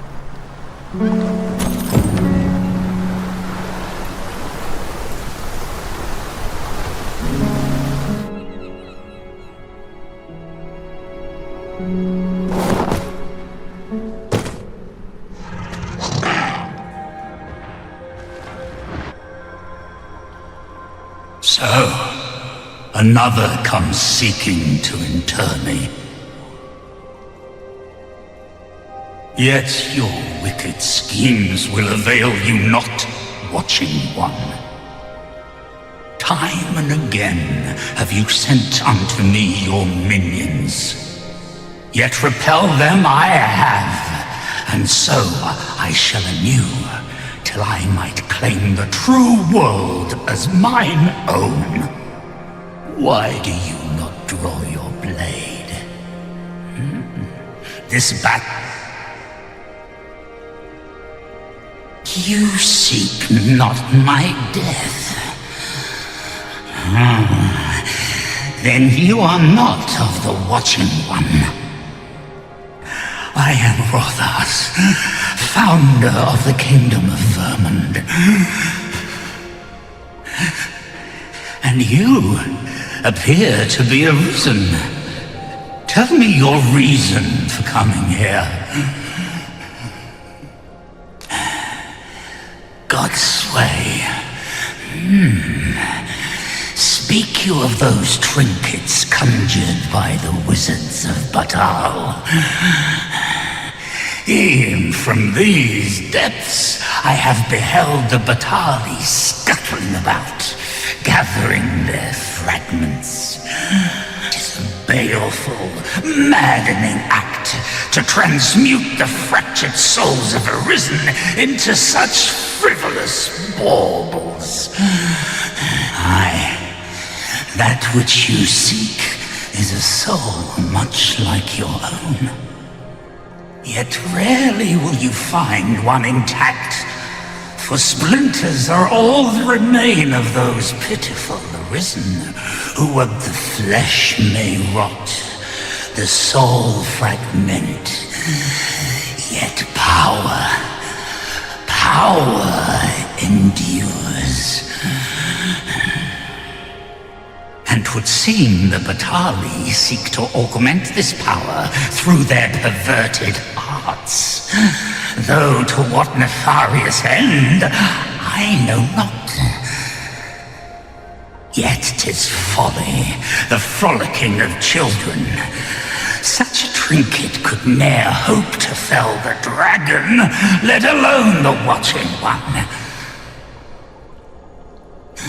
I know little of your intent, but I sense in you a powerful will that urges you towards fulfillment of some great feat. I shall grant you this blade. It too is the soul of an Arisen, mine own, in fact, refined in purest dragon blood. Alas, the ages have taken their toll. 'Tis as withered as mine own flesh, yet mayhap the Batali's profane magics would be capable of drawing forth its latent potency. If that is what you seek, Arisen, then go unto their stronghold. I believe 'tis there you shall find the means to achieve it.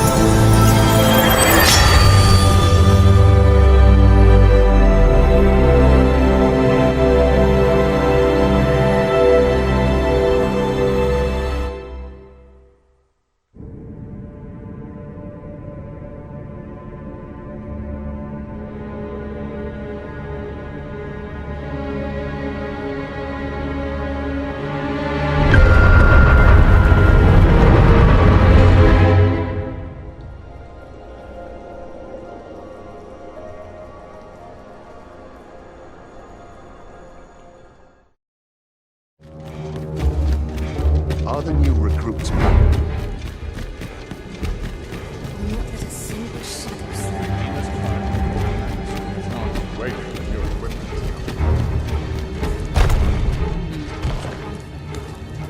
No, this is all wrong.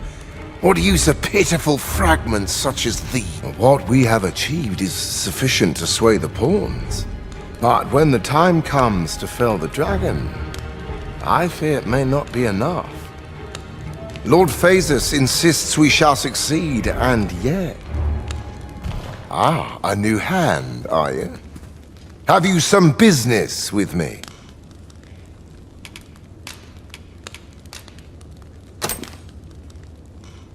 Why? 'Tis an Arisen's. This is incredible. But why do you possess such a thing? Where did you obtain it? No, never mind. All that matters is this.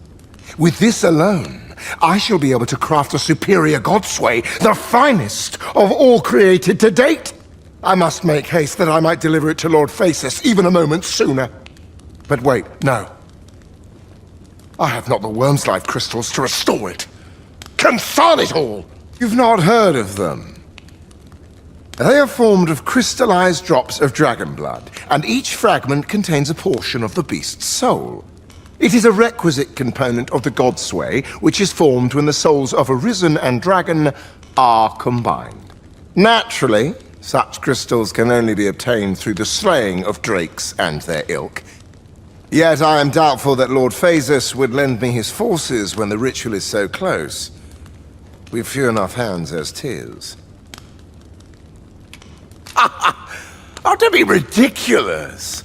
Do you even understand what you are offering? Worm's life crystals can only be obtained from drakes.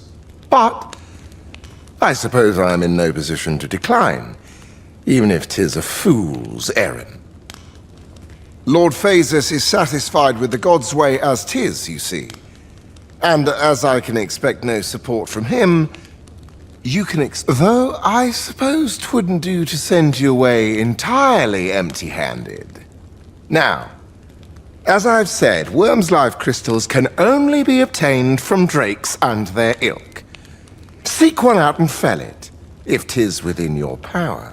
All the better if it happens to be a lesser dragon. You would be solving two of my problems then.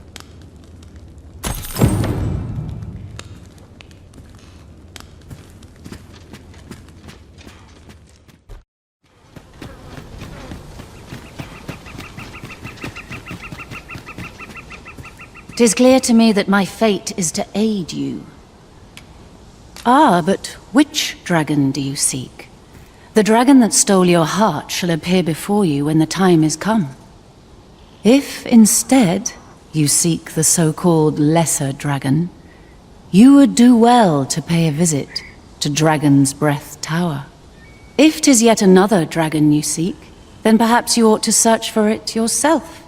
Your feet will guide you no less ably than any revelation on my part.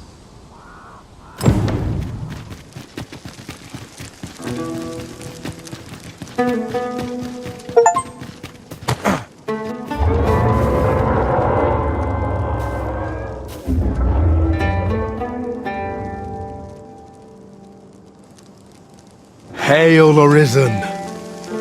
Allow me to join you in this trial.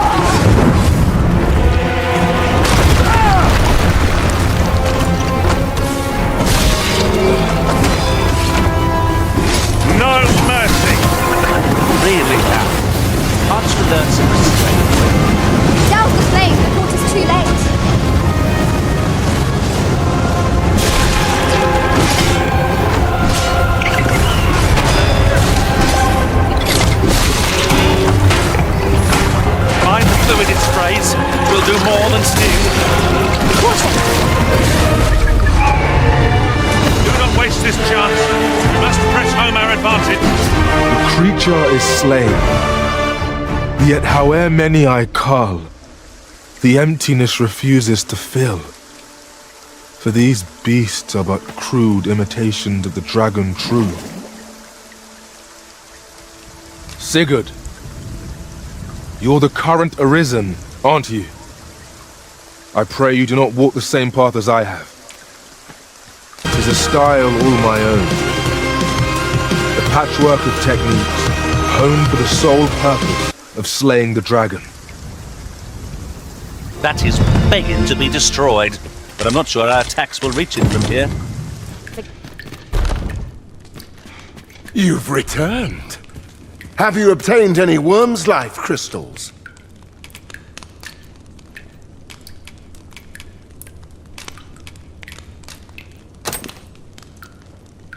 You have? Incredible! That is no small feat. I must admit, I had not thought you much chance of success. Yet here you are, and this is precisely what I require to complete my work. I shan't delay. Come by again tomorrow. By then, I will have produced a godsway of unparalleled quality.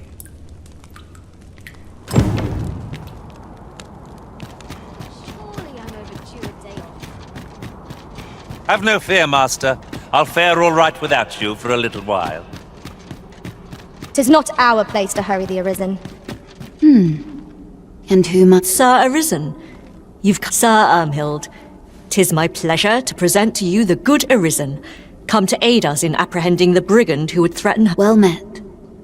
Your assistance is most welcome. Without our Empress to guide us, Batal has no future. Her Majesty... Indeed. We are well glad of your aid. May it prove unnecessary. Ere Her Majesty's supplications begin, I shall give you a description of our target. Pray seize the rogue should you... We would, however, prefer that this affair be kept quiet. Be not reckless in your decision, lest your Empress Nadinia shall commence her prayers any moment now. I would ask that you safeguard her with your life, should it come to that. O lambent flame, we offer thee these words of prayer on behalf of our people. We ask that all be spared the horrors of the fell dragon. We ask that Batal may e'er prosper. Who are ye supposed to be? Fie! Are they onto me? Ah, sod it! Apprehend him at once! That man there is the assassin! Nicely done, Sir Arisen. Let us inform Sir Ermhild of what has transpired.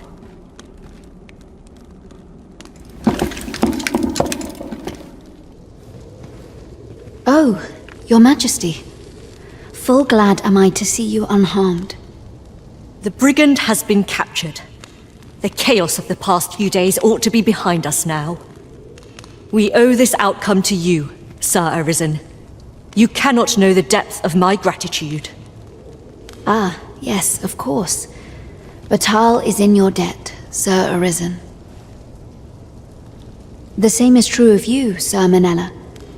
Your efforts were most admirable, considering your wound. Now that a measure of peace is returned to us, however, you ought to devote yourself to convalescence for a time. You may. The curative hot springs on Volcanic Island are said to be wondrous for healing. Go there. Very well, my lady. I shall leave presently, and return when I am fully recovered. Grateful are we for your most valiant efforts, Sir Arisen. I am proud to carry out my duty.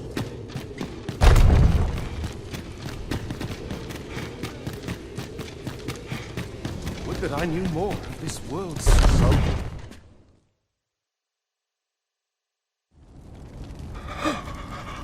Oh, it is finished. The result is even more sublime than I'd hoped. I must deliver it to Lord Phaesus at once. Though, mayhap... Now, I cannot leave this in your hands. I may not be fleet of foot, but only I can do this.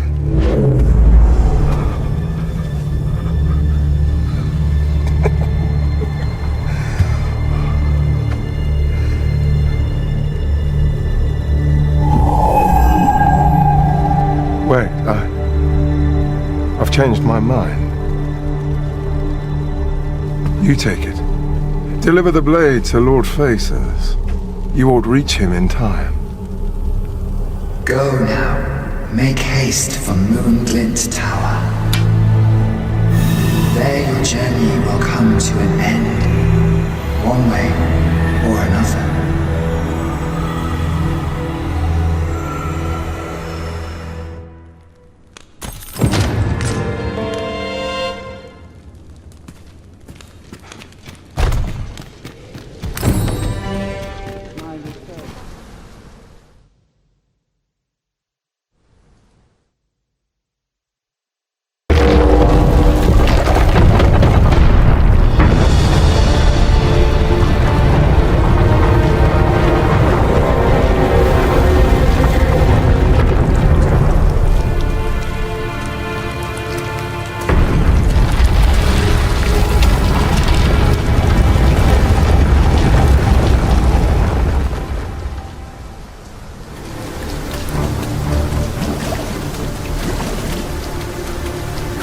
Is this a challenge, Arisen? To see who can keep pace? Let us endeavor to keep up, though we are less fleet of foot.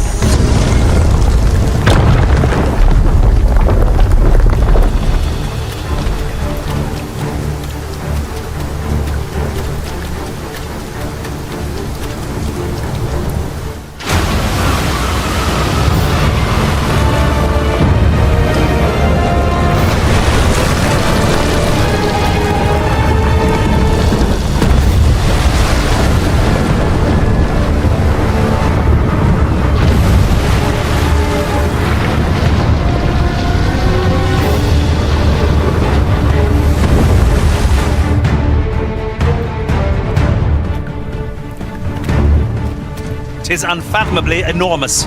I dare say a cyclops would be as an ant beside it. Indeed. And where is it bound, I wonder? It ought to be stopped, but it doesn't seem likely to heed our commands.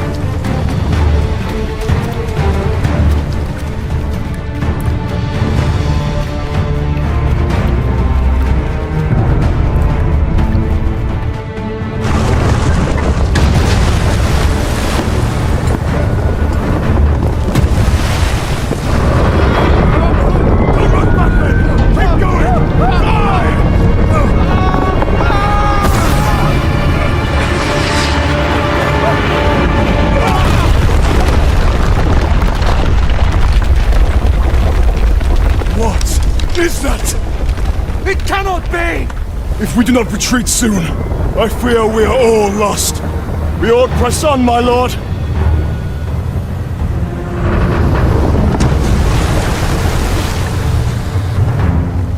Mine's not the stone puppets, then. We move. It arose from the sea. What could have summoned it?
Let us finish this.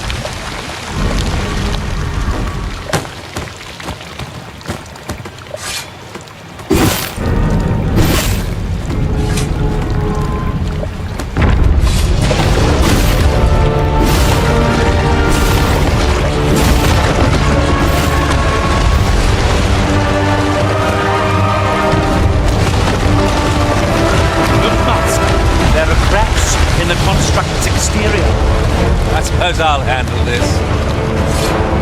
Your aid would be appreciated.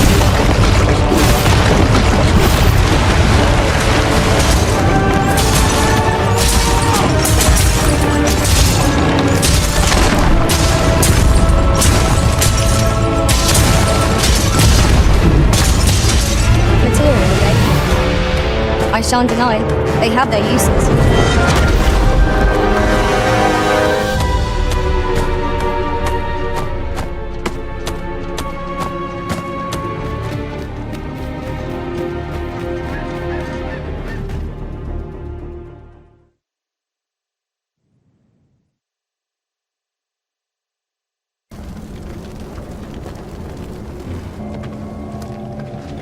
'Twould seem the stone puppet has stopped. Have the wounded been tended to? Yes, my lord. Good. I trust you are prepared, Sovereign of Vermont. Will it really be all right? I'm not about to be charred, am I? Fear not. You are in no danger.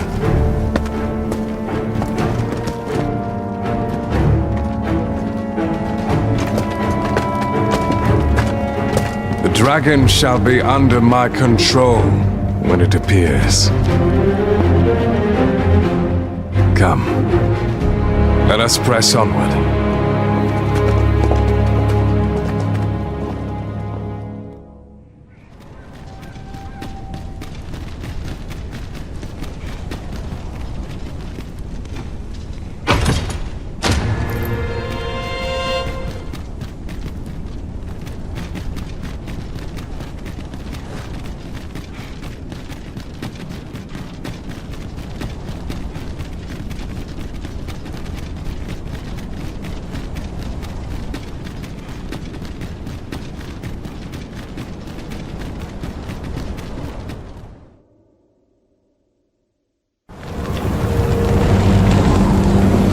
Dragon, heed my call. Your will is mine to command. Curses. This arrival of the true Risen is most inopportune. Sovereign of Vermin, the ritual must not be disturbed. Let not the Arisen approach. You can manage that, I trust. At last, we may confront the pretender to your title, Master. I hope the man has made his peace.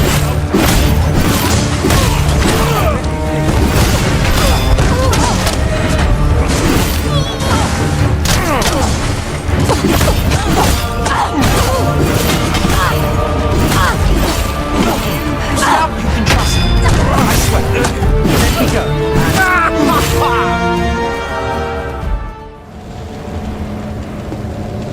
Your efforts are for naught, Arisen.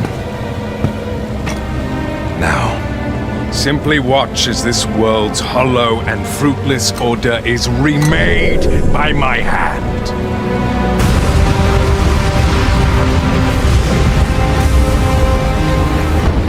The ritual is complete. The dragon comes.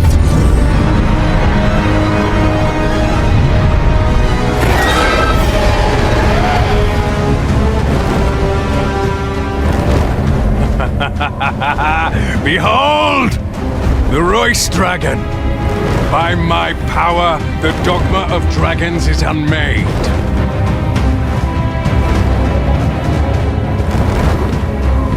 You could ne'er understand, Arisen.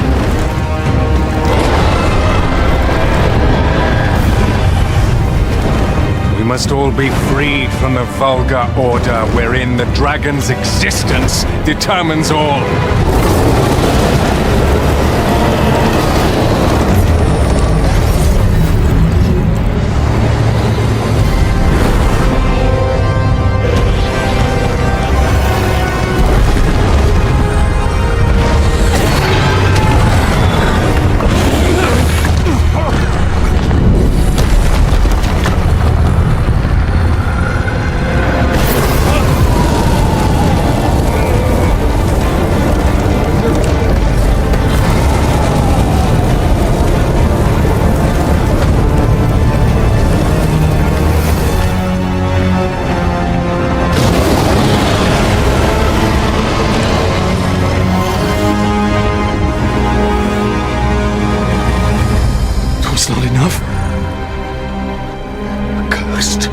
Nascen, you've doomed us all to the cycle. And you...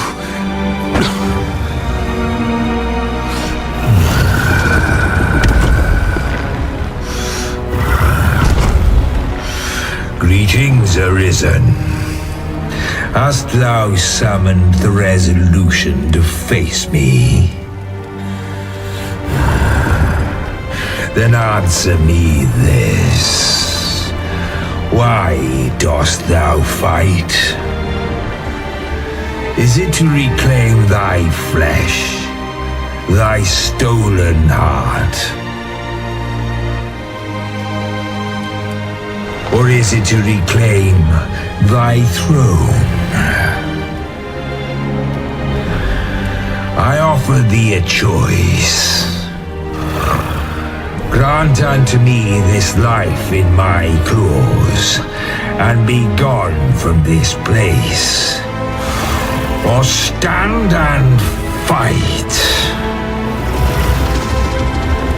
Pitiable Arisen. The time for thou to make thy choice is come. Show me the path thou wouldst walk. Go, and thou shalt live to claim thy coveted throne.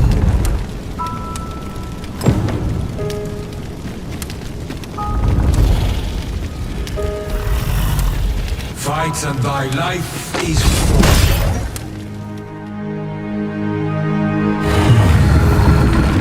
Intriguing.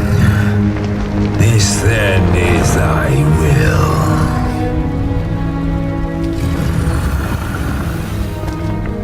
Our parley is done. We must fulfill our charges. I as the dragon, and thou as the Arisen. Climb upon me. We shall depart for our true battlefield.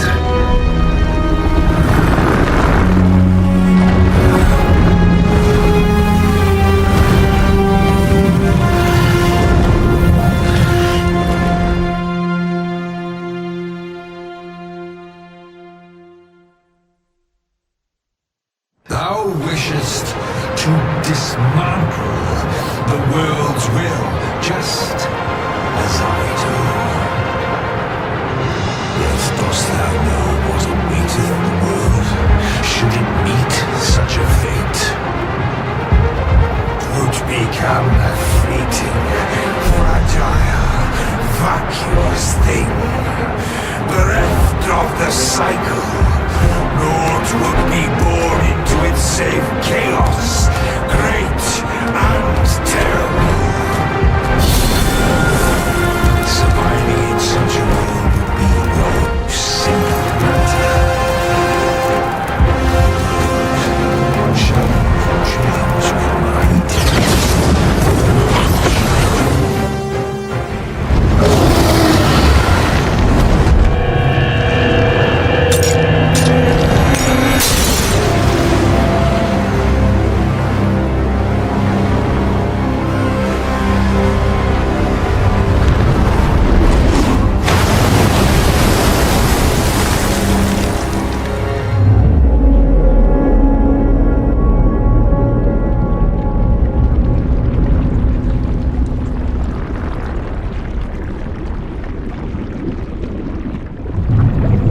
No, stay away. Pray. Turn back. Leave now, while you can.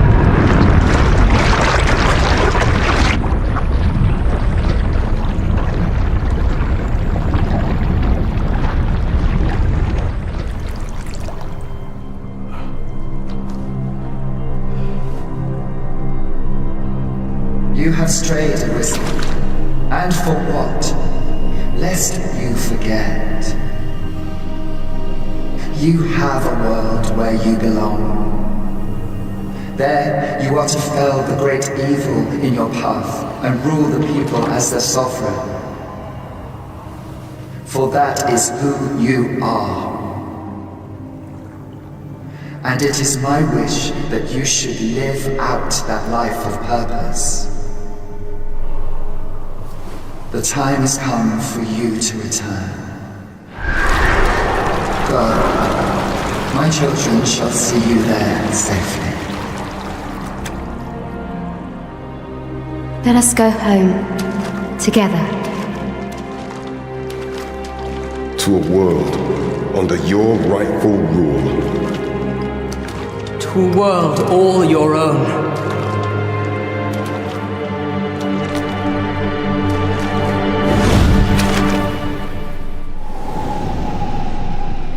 This is your will? Then behold, a world unmerciful, bereft of the benevolent hands that guides.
You find it strange. But this is your world. The world to which you longed to return. Alas, if only you had chosen to become sovereign. At the end of your travails, you could have ruled over these lands in perpetual peace. Yet that world of limitless possibilities has ended. You stand now upon its remains, the vestiges of a world that could have been so much more. Innumerable wills have served to deliver this world from extinction time and time again. You alone have refused to carry out that great purpose. What you see before you is the consequence of your apathy. Behold.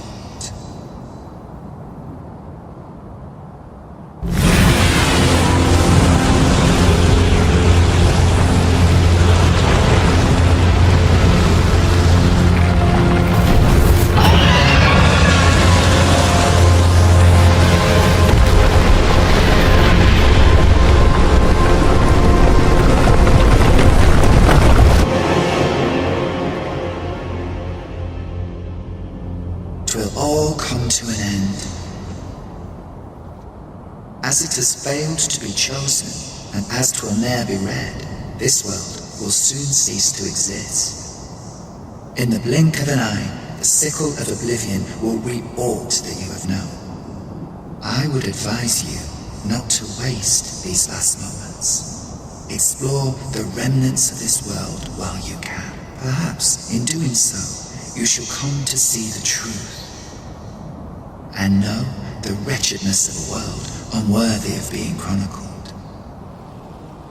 How shall you fare, I wonder? Will you endure in this world, abandoned and unprotected?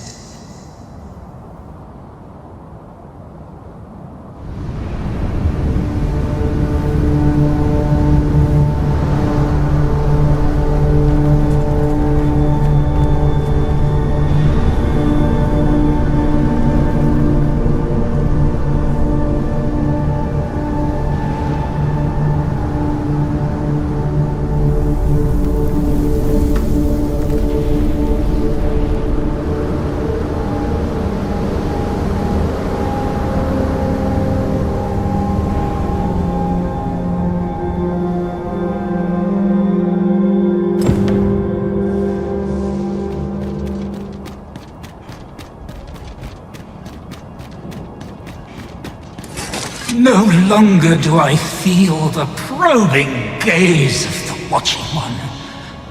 Is this your doing, newest of the Arisen? I am he who brought the dragon low, and o'er its bones raised the proud kingdom of vermin. Despite the magnitude of my feat, I was dissatisfied and sought e'er greater heights, till at last I ruled the world entire. Thus did I come to know of the Watching One, the being by whose many eyes and ears no one or thing in this world. As to the purpose with which they watch, I know not. Yet I did divine one thing. This world has lain neath the Watching One's unwavering gaze ere the dawn of its history. I despaired at this discovery, for if all is but a stage, did that not render my hard-won glories, my throne astride the world, mere spectacles for the all-seeing eye to watch? Was all a farce, and I, the fool, exulting in my wooden crown. Do you understand, newest of the Arisen?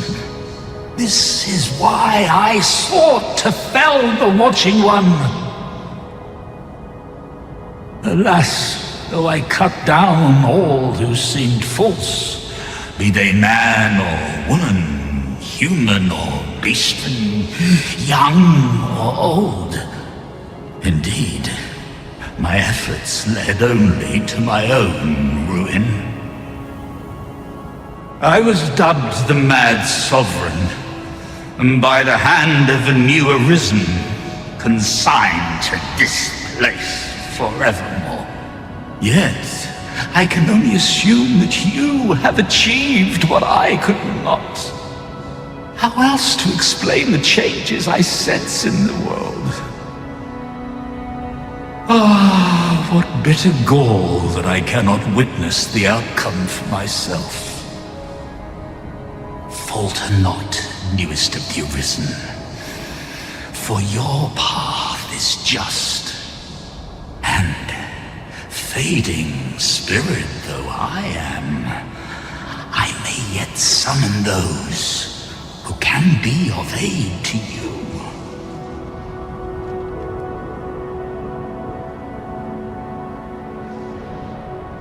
I see you have returned, Arisen One. The Mad Sovereign has called, and so we answer. If you would save the people of this world from ruin, lead them here. For this place may chance to escape the coming destruction. I imagine the people of this world will welcome the tidings that there is a place of refuge awaiting them.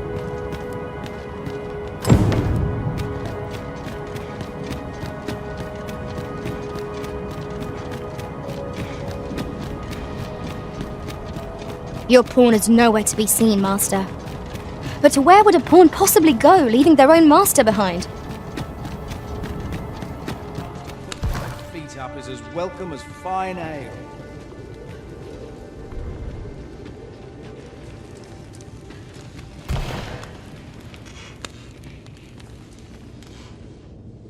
Ah, Arisen. You yet live. I suspected as much, given that your pawn still remains. One might hypothesize that your pawn is sustained by your vital essence. In any case, we ought to apprise one another of the situation. Is there aught you would know?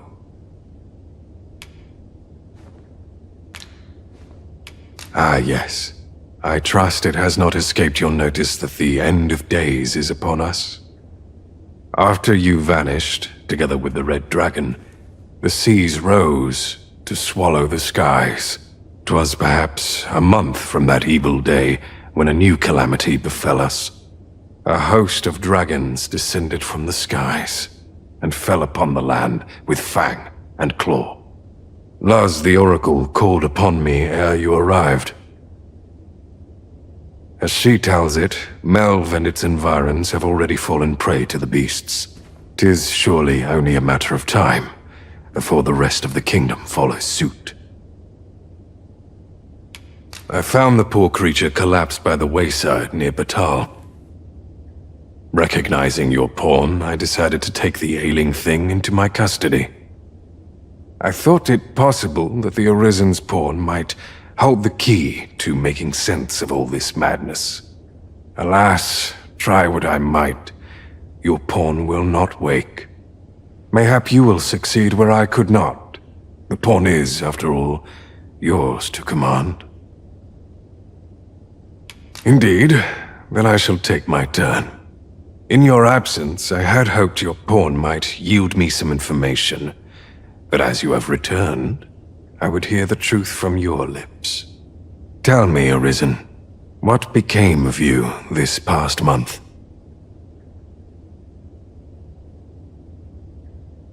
So, following your plunge into the sea on the dragon's back, some mysterious presence reached out to you. Could that have been the World Forged? Yet why would such a being linger in those fathomless depths? I can only speculate. And speculate I shall. This ought to prove a fruitful avenue of investigation. For that I thank you. Now, if you can find a way to end this interminable slumber, your pawn is, of course, free to rejoin you.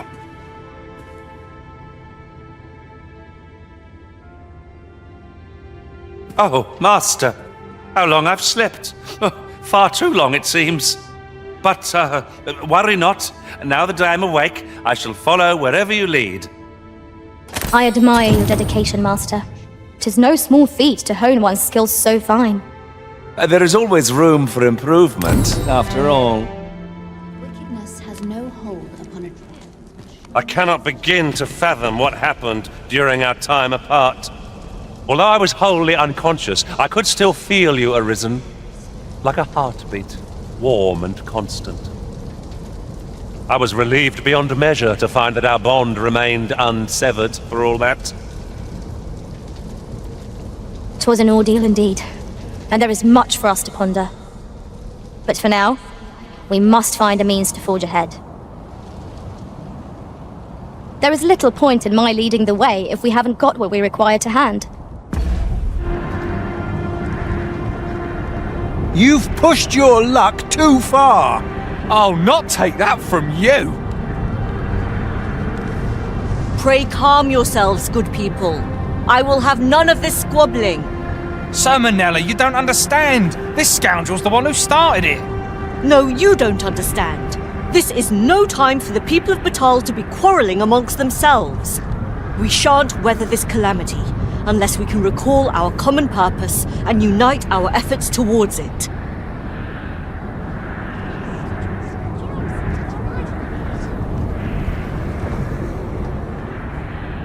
How dare you!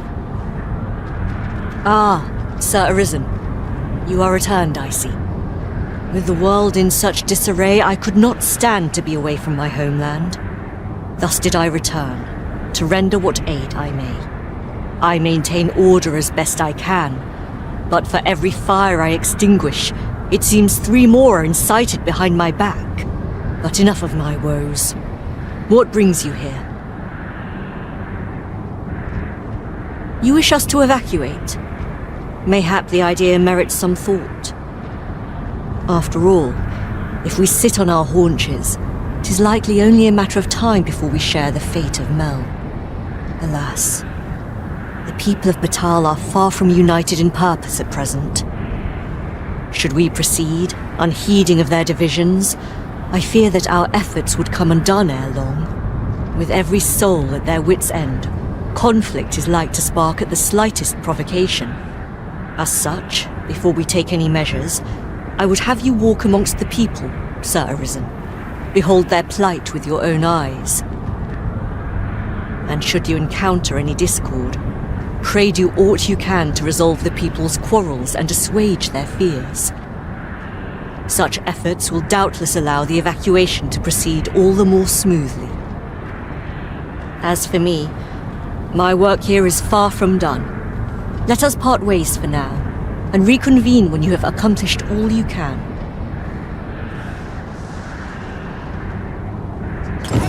Flared tempers are understandable given the circumstances.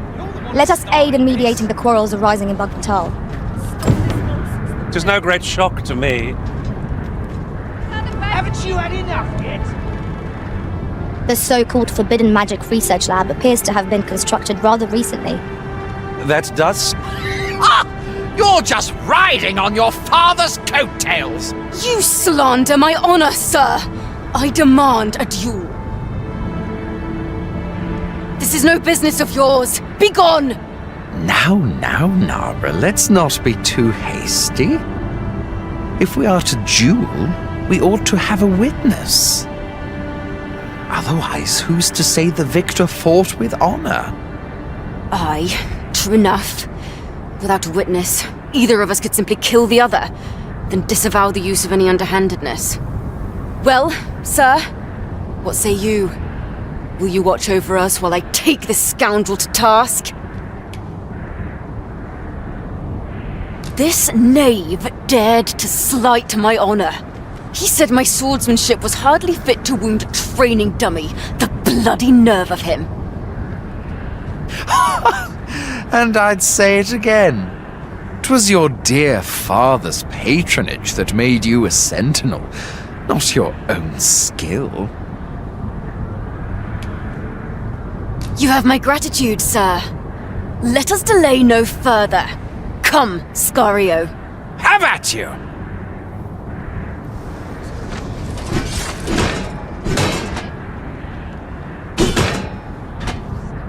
Stay back, lest you get caught in the fray. Stand strong! Steel yourself! I admit it. I underestimated your skill. The loss is mine. Nay, 'twas I who underestimated you. I'd thought to score an easy victory, but you fought fair and capably. We owe you a debt, sir. 'Tis on your account that we've seen some sense. Were it not for your timely appearance, I'd wager this nonsense might have cost one of us their life. Indeed. Better to hone our respective skills than take up arms against petty slights, I say. It seems some things can only be resolved by crossing blades. But I doubt they'll quarrel again after this. My heart is light as a feather after that exchange. You'll get what's coming to you. Boy, get back in!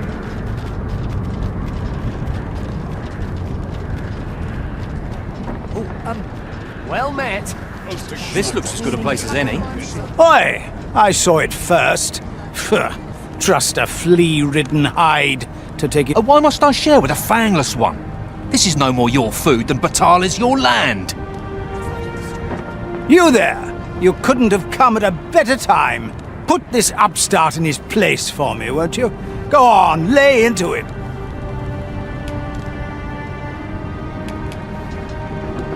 If that's what you think, why don't you mind your own business? All right, clear off. Pretty words shan't fill our bellies.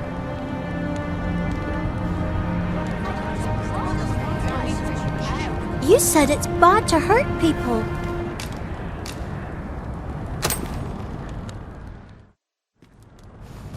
Wow! Thanks, sir!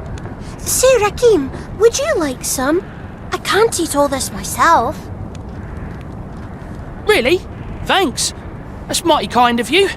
If only our fathers could do the same. Oi, leave my kid alone! You're not some child snatcher, are you? Wait, you shared your food with them. Thank you, sir. As for you, Nomos, 'twould seem we were both but looking out for our children, eh? Aye. Mayhap we're not so different after all. And we both had children fed. We've no reason to quarrel. Well met.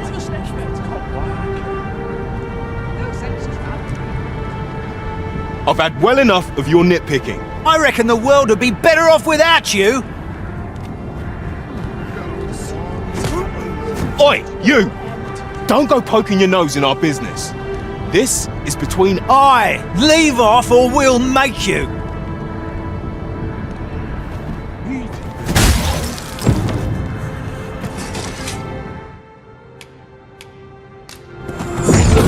Cut that out. So, have you lost your bloody mind? Reckon you can just cut us down in the street? What's the matter with you? Eh? Fine, fine. We'll set our squabble aside for today, so bother us.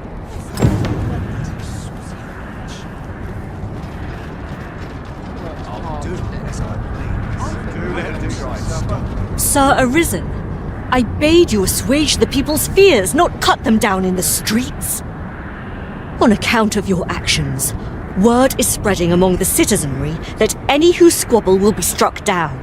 As such, the evacuation will likely meet with little to no opposition. Perhaps this bloodshed was not in vain. However, as 'twas I who gave you the command, I must bear the responsibility for your results. Though I cannot help but wonder, was there truly no better way this might have been achieved? At any rate, I pray you to return to Empress Nadinia and apprise her of your doings. I must remain here to ensure no further squabbles arise. What say we report back to Empress Nadinia? Her Majesty ought to be willing to commence the evacuation now. Of course.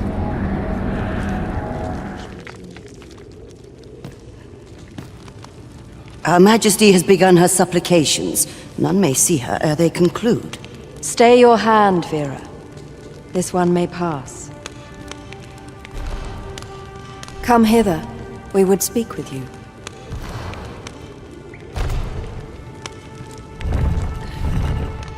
One of our ministers informs us that you have been espied in the city, resolving the people's troubles. You have our gratitude for your efforts, which have doubtless bettered the fate of this nation and its citizenry. Your journey continues, does it not? We wish you good fortune on your travels, wheresoe'er they may take you. Yet, ere we part ways, we would make another request of you. It regards Lord Phasus.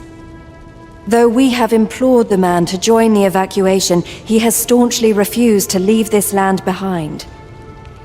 We thought that he might be more inclined to heed your words, as our own have fallen on deaf ears. Would you be willing to call on him in our stead? Of course, you are free to decline if our proposal is an unwelcome one. Pray excuse the interruption, Your Majesty, but I fear time is upon us. I would see you prepared for the road ahead. Indeed.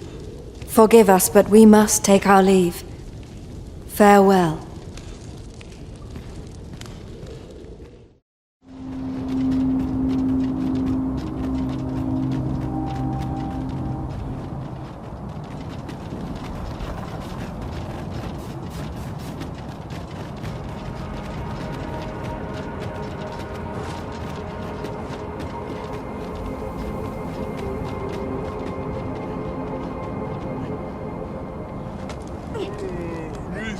I've earned a rest. The Batali Knights use this place to train. You're not one of us, so I cannot imagine you've any business being here. Pray, leave us in peace. Oh? You believe we ought to evacuate? Well, you've traveled far indeed to deliver these tidings. Farther, I dare say, than anyone would go for the sake of an idle jest. If we must leave, we shall have to begin preparations at once. But I think we're a bit short on hands to attend to all that must be done. In fact, there's a rather delicate matter that I could use some help with. A blacksmith and his wife dwell on the encampment outskirts. Might you escort them here, so that they can join the evacuation? The smith, Gustava, is a man of good sense, but as for his wife... well, suffice to say, Cleuna has always been a contentious sort. She'd have naught to do with us, given the choice, and isn't likely to take kindly to the arrival of any of my knights on her doorstep. I can only hope that she will be more willing to listen to you, a third party, as 'twere. And while you're taking care of that, I will see to it that the encampment is made ready to depart with all due haste. I had no idea that such a couple dwelled on the outskirts of Volcanic Island. Were you aware, Master? Truly?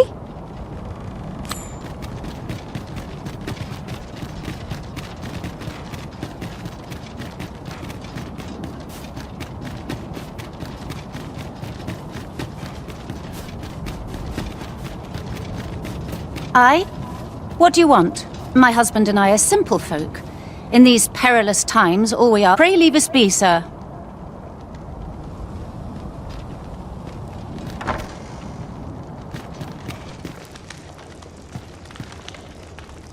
I'm sorry. You'd have us evacuate with the encampment? Why, we could never. Come what may, this place is our home. Now, I'll hear none of that. Stranger or no, our guest came all the way out here just to warn us. That's the mark of a good sort, and I trust my gut. But Ghost offer, what of your back? I can manage a little walking.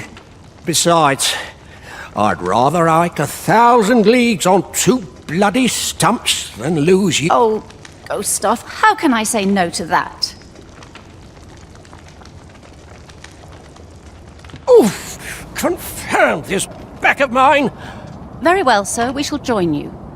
Would you be so kind as to escort us to our destination? Let us see our charges to the encampment. But be mindful, the path seems much changed since last we walked it. A resounding success.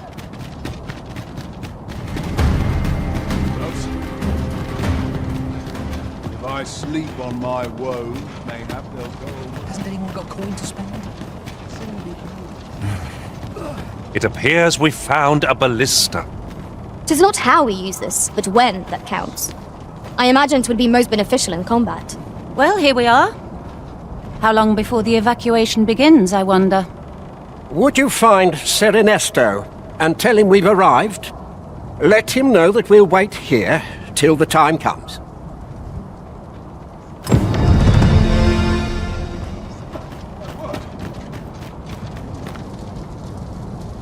Sir, I implore you to reconsider. Surely you can see that the situation is dire. How many times must I say it? I'll not be ordered about. Not by ye, not by anyone. Now bugger off and leave me alone.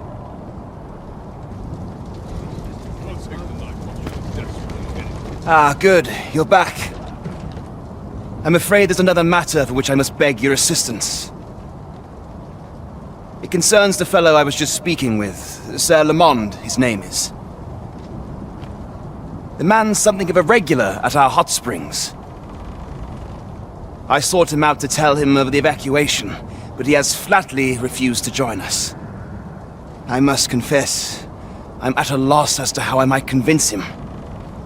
Could I prevail upon you to try your hand? At this point, methinks anything I say will fall on deaf ears. Perhaps we might speak with this Sir Lamond. The evacuation effort stands to benefit from another pair of hands. Very well, if I must.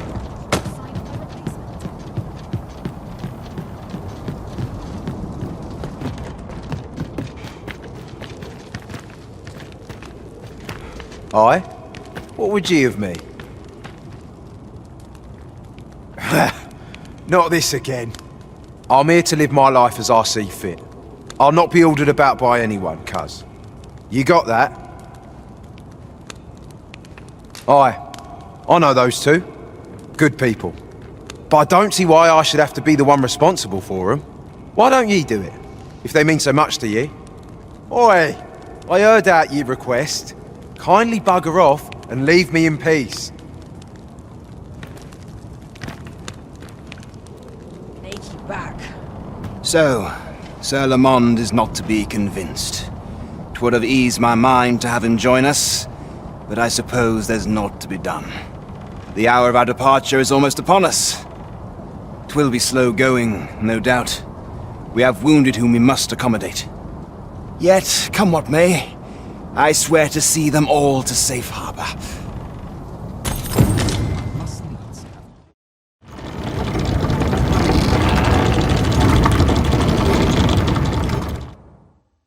This has gone from bad to worse.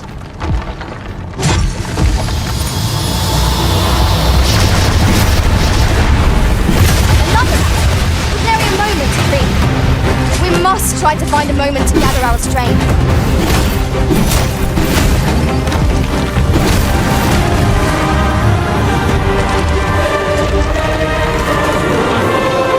All might have been lost in the cruel attack. Forgive me for being a burden, Arisen. Thank you. This place does not have long left, I fear. We ought to get to safety, though I have to wonder if anywhere is safe now. I'd gladly accompany you, believe me. But the others here, well, suffice to say, they won't be able to join us. Follow me. You'll see what I mean.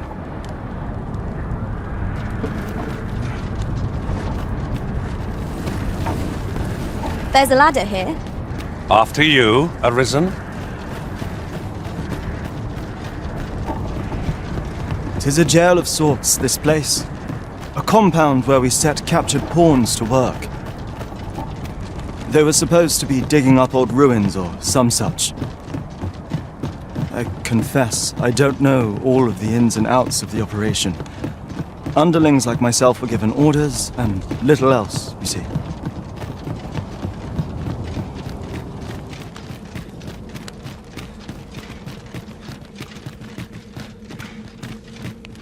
Well, here you have it. They've been like this for a month straight now.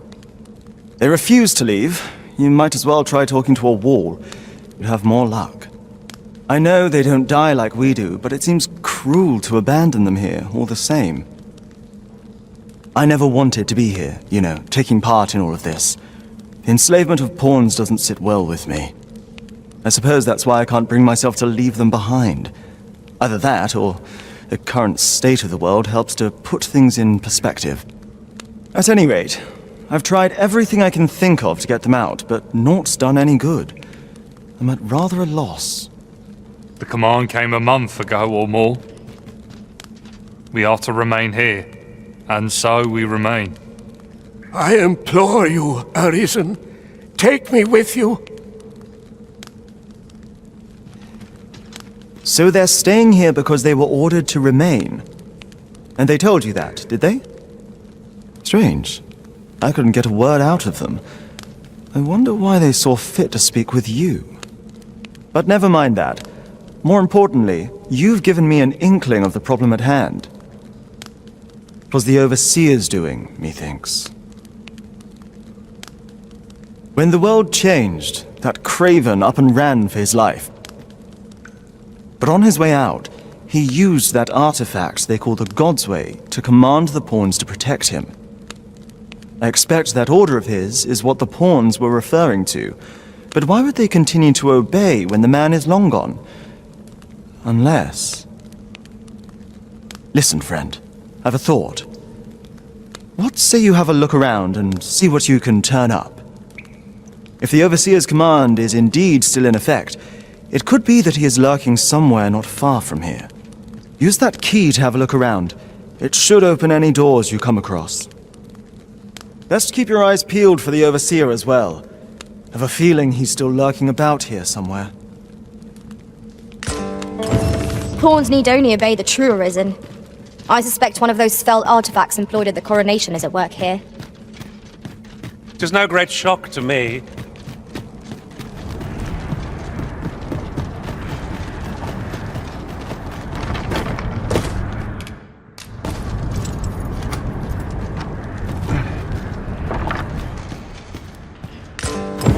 So the pawns were being held here by the power of this God's Way.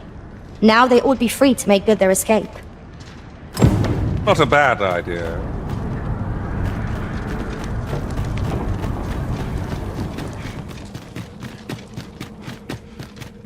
So, there was naught left of the Overseer but bones, eh?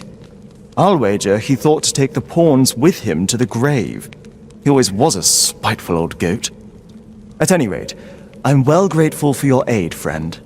Now that the pawns are on their feet, methinks I can get them to safety. I only hope they'll heed my words as they have yours. But I'm not worried. I'll find a way to reach them in time, no doubt. My word! Isn't this the God's way? With this, I'll be able to guide the pawns to the refuge without delay. Now there's no chance of any of them being left behind. Seems I've no end of things to thank you for, my friend.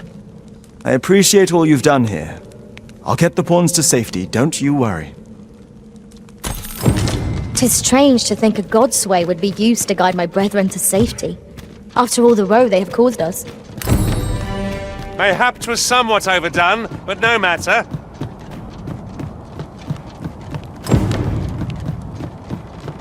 Will someone not explain what is happening? In truth, I cannot help but fear what lies ahead.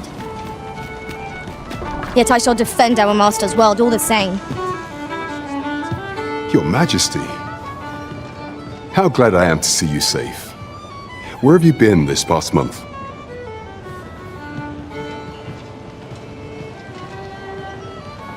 The end of the world. Are things truly so dire? Though, I am aware of the dragon attack on Melv. We received word that naught but a smoking ruin remains. 'Twas a tragedy, and I would not see it repeated. However, without a clear path, we in the Guard shall be hard-pressed to forestall the impending crisis.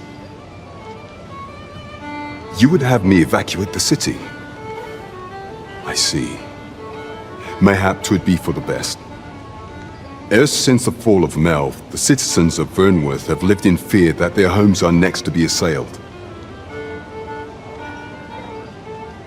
If there is safe harbor to be found elsewhere, I believe we have naught to lose by seeking sanctuary.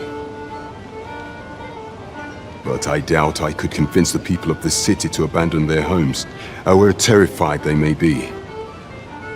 Methinks your Majesty would do better to ask this of the Regent King.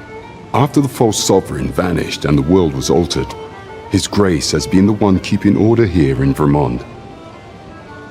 If the people will heed anyone, 'tis him. 'Tis admirable how Regent King Sven has taken up command of the kingdom. We would be remiss not to offer him our aid. Of course.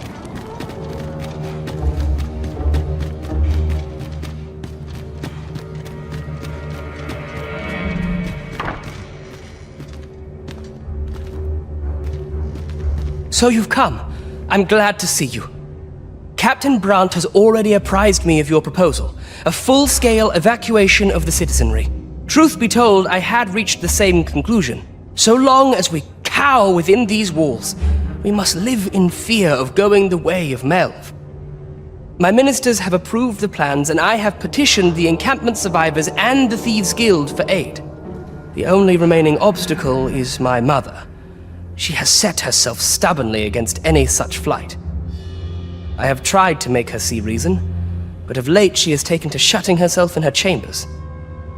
However, I cannot bring myself to leave my own mother behind. If I cannot convince her, I mean to remain here and share in her fate. Now, there are a few matters I must attend to before we can evacuate. We will require several ox carts to carry the sick and aged out of the city. Might I prevail upon you to petition the merchant at the ox cart station? You may assure him that the Royal Treasury will foot any and all expenses. I'd find better if I had an out. Be gone with you, ruffian. These carts are mine. I paid good gold for them. And if you think I'll surrender a single one, you'd best think again. I require the use of all of them to transport my wealth to safety. Fie! My spirit! What are you doing? Put that away! No! Spare me! I pray you! I fear for my life. Well, reckon he won't be coming back here in a hurry. As a matter of fact, I'd like to thank you for that. It didn't sit right, see? Having my wares claimed by some puffed-up minister trying to save his own skin. Anyhow, as long as I've got my gold, who takes the carts is no concern of mine. And if that craven comes crawling back, I'll tell him bandits took them. Minister Allard has fled. And good riddance. I doubt there ever was a more cravenly character in all Vermund. Right you are.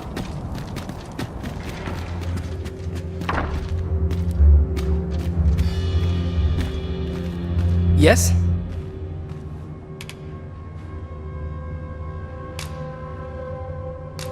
This was in Mother's room.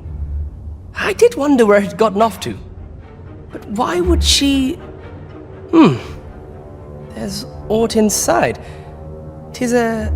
letter. Might you excuse me? I would speak with Mother. Mayhap there is hope of changing her mind yet. All she did, all the scheming, all the plots, 'twas all for me, you see. So I cannot leave her to her fate.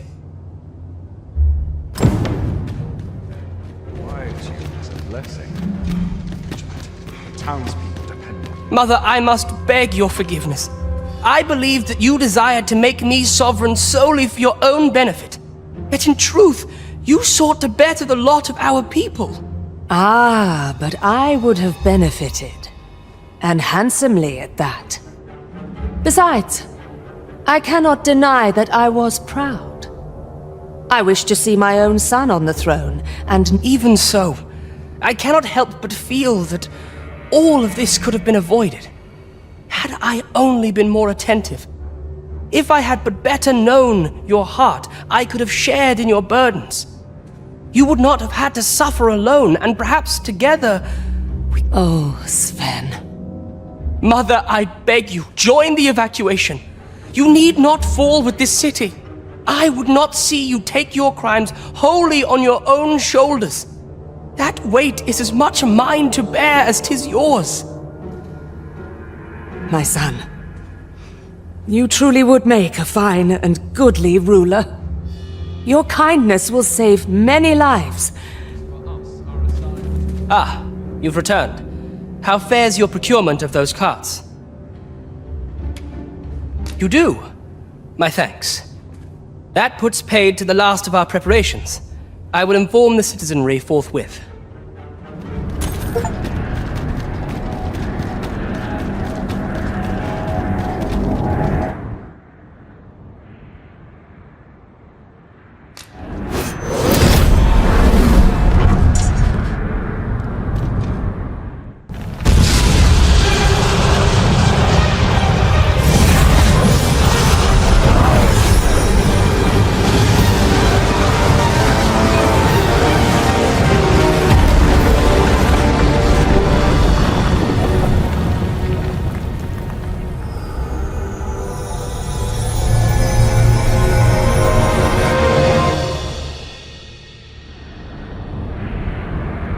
You saw the sky fall, I trust. I doubt you could have missed it. And wherever the sky falls, a dragon soon appears to lay waste to the land. Or so I had assumed, after what befell Melv. Yet aught here appears to be different. Has our ruin been forestalled, or merely postponed? I must examine that creature. It may well be the key to unraveling the origins of this cataclysm. The path through this rock has been sealed to us. There's naught for it but to search for an alternate route.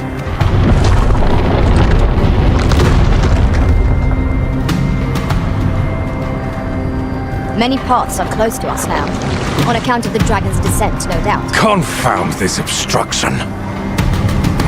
But I suppose I ought to have expected this. Answers were ne'er so easily won.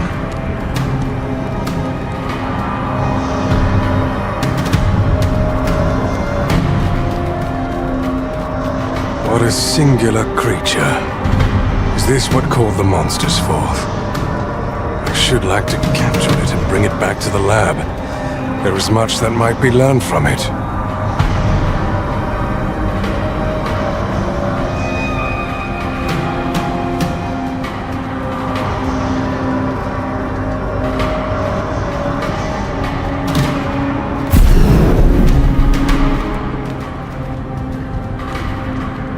Does my lifelong work hold no meaning any longer? This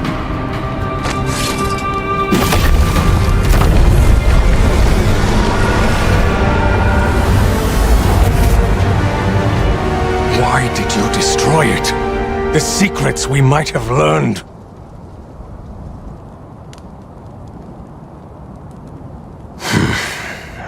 Never mind. You've your charge, 'tis true, and the fiends appear to be falling back. But I trust you won't object if I take a sample of its remains. After all, your role is to save this world, and mine is to pursue its secrets. Though this land has seemingly been spared its destruction, there is no guarantee of safety. The oceans yet cloud the skies, and monsters swarm in ever greater numbers. As 'twill be difficult to continue my research under such conditions, I have decided to evacuate. I only hope that this sanctuary of yours will prove more conducive to my work.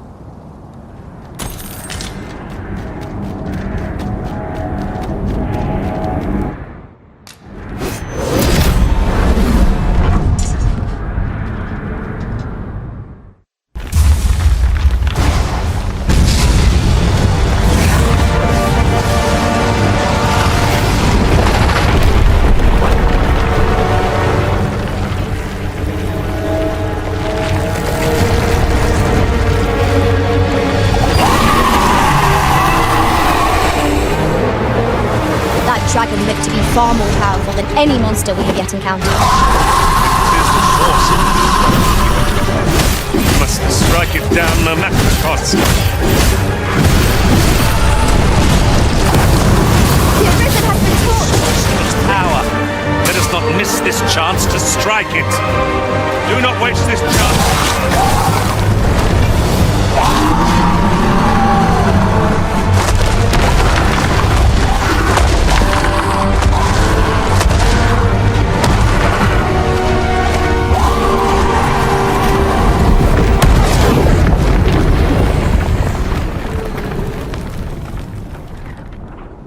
The Red Cloud's advance is halted.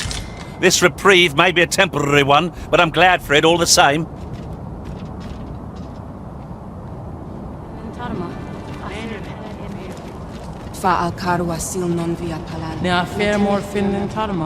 Nomentari. Kiriando anmaindor hiroth. Arta hir kurir. Morfa erando. Amanda kill. Lungtena peli telume, ondvana alvekil eteler ne anler ailame. Fionar elwe arfarne nenwen sur orne? Alcarwa firnun eldaya menelume sur karilm. Vanelin hyror soron, sorne an fameltor. Nullis amanda kill angadur femor. A moment long awaited. Making this a place of refuge is a splendid idea. It is safe and apt to become quite cheerful once a crowd settles in. You have my support.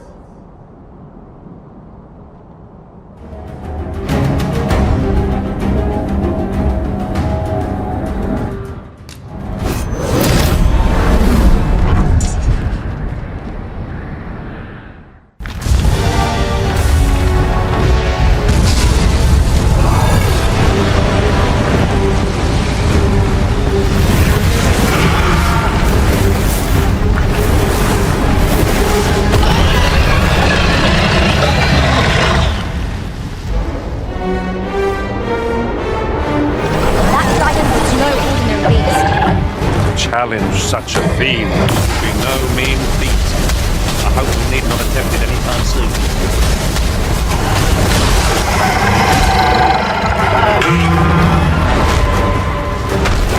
Do not waste this chance. We must press home our advantage.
was something very queer about that dragon.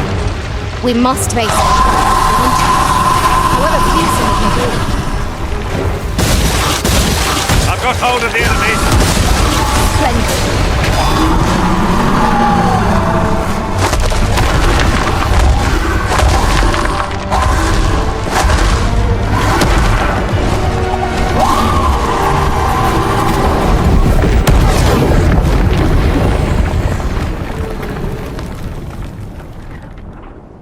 The creature is defeated.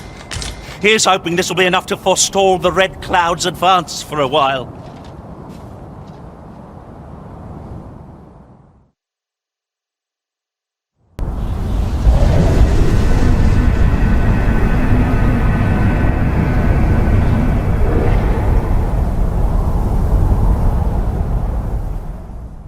I see you do not relent. Your persistence is most intriguing. What if, alas, would that the world had not come to this? For I am certain that your tale would have been a glorious one. Yet, 'twas not to be. You need only cast your gaze upward to glimpse the futility of your defiance.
Worlds uncountable created, only to be snuffed out like candles by the cold breath of oblivion.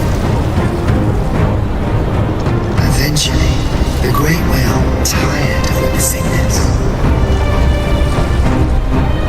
It sought to overturn oblivion by granting unto it a role, a duty, an identity. I speak of the dragon.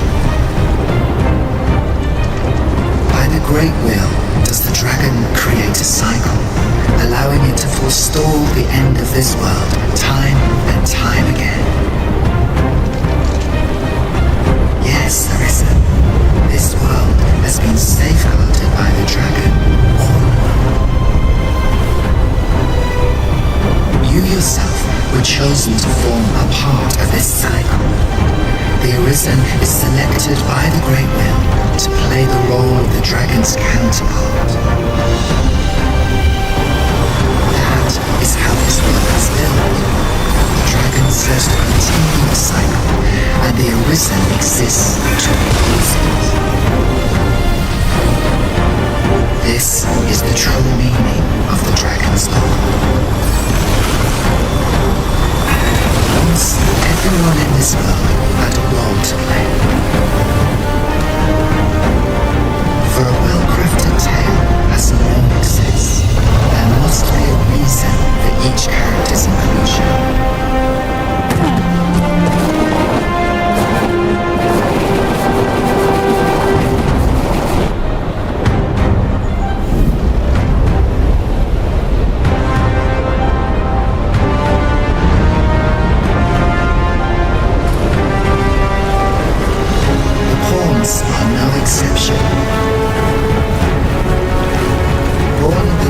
Prince of Oblivion, they were granted the role of aiding in the perpetuation of the cycle. Yet, left of the dragon, that role has been unwritten. Only nothingness awaits them now. And there is surely no fate more pitiful than to be possessed by the hollowness of oblivion, only to become one with oblivion itself.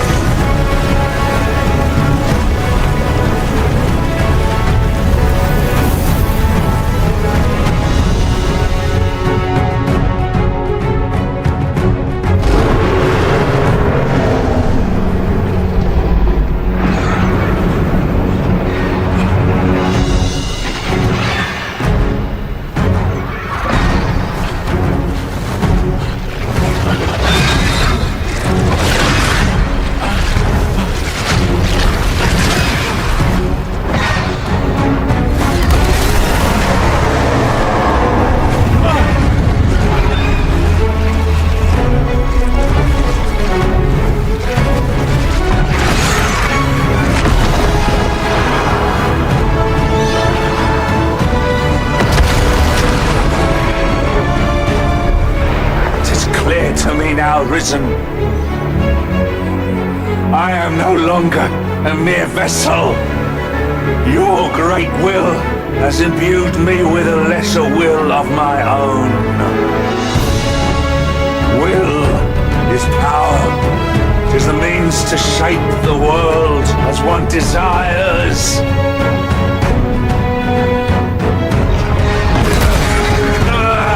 Master!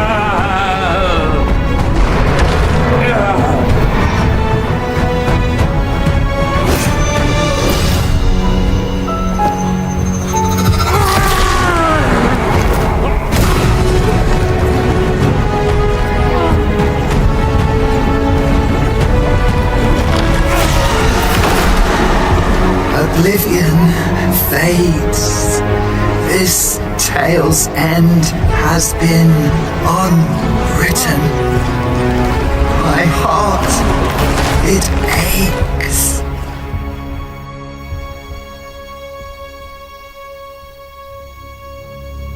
A new world comes. A new tale is set to unfold. Yet, it seems I will not be there to watch it.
stage set for greatness, with no audience to witness the cast take their place. Raise the curtain and let the drama unfold. All told, we'll be glad that we got to play. Open my eyes, take a step on the road that will lead me into the dawn. I don't know where it will take me to, but I know I'm alive and I will make my way. Made my choice, I finally see that I am finally free.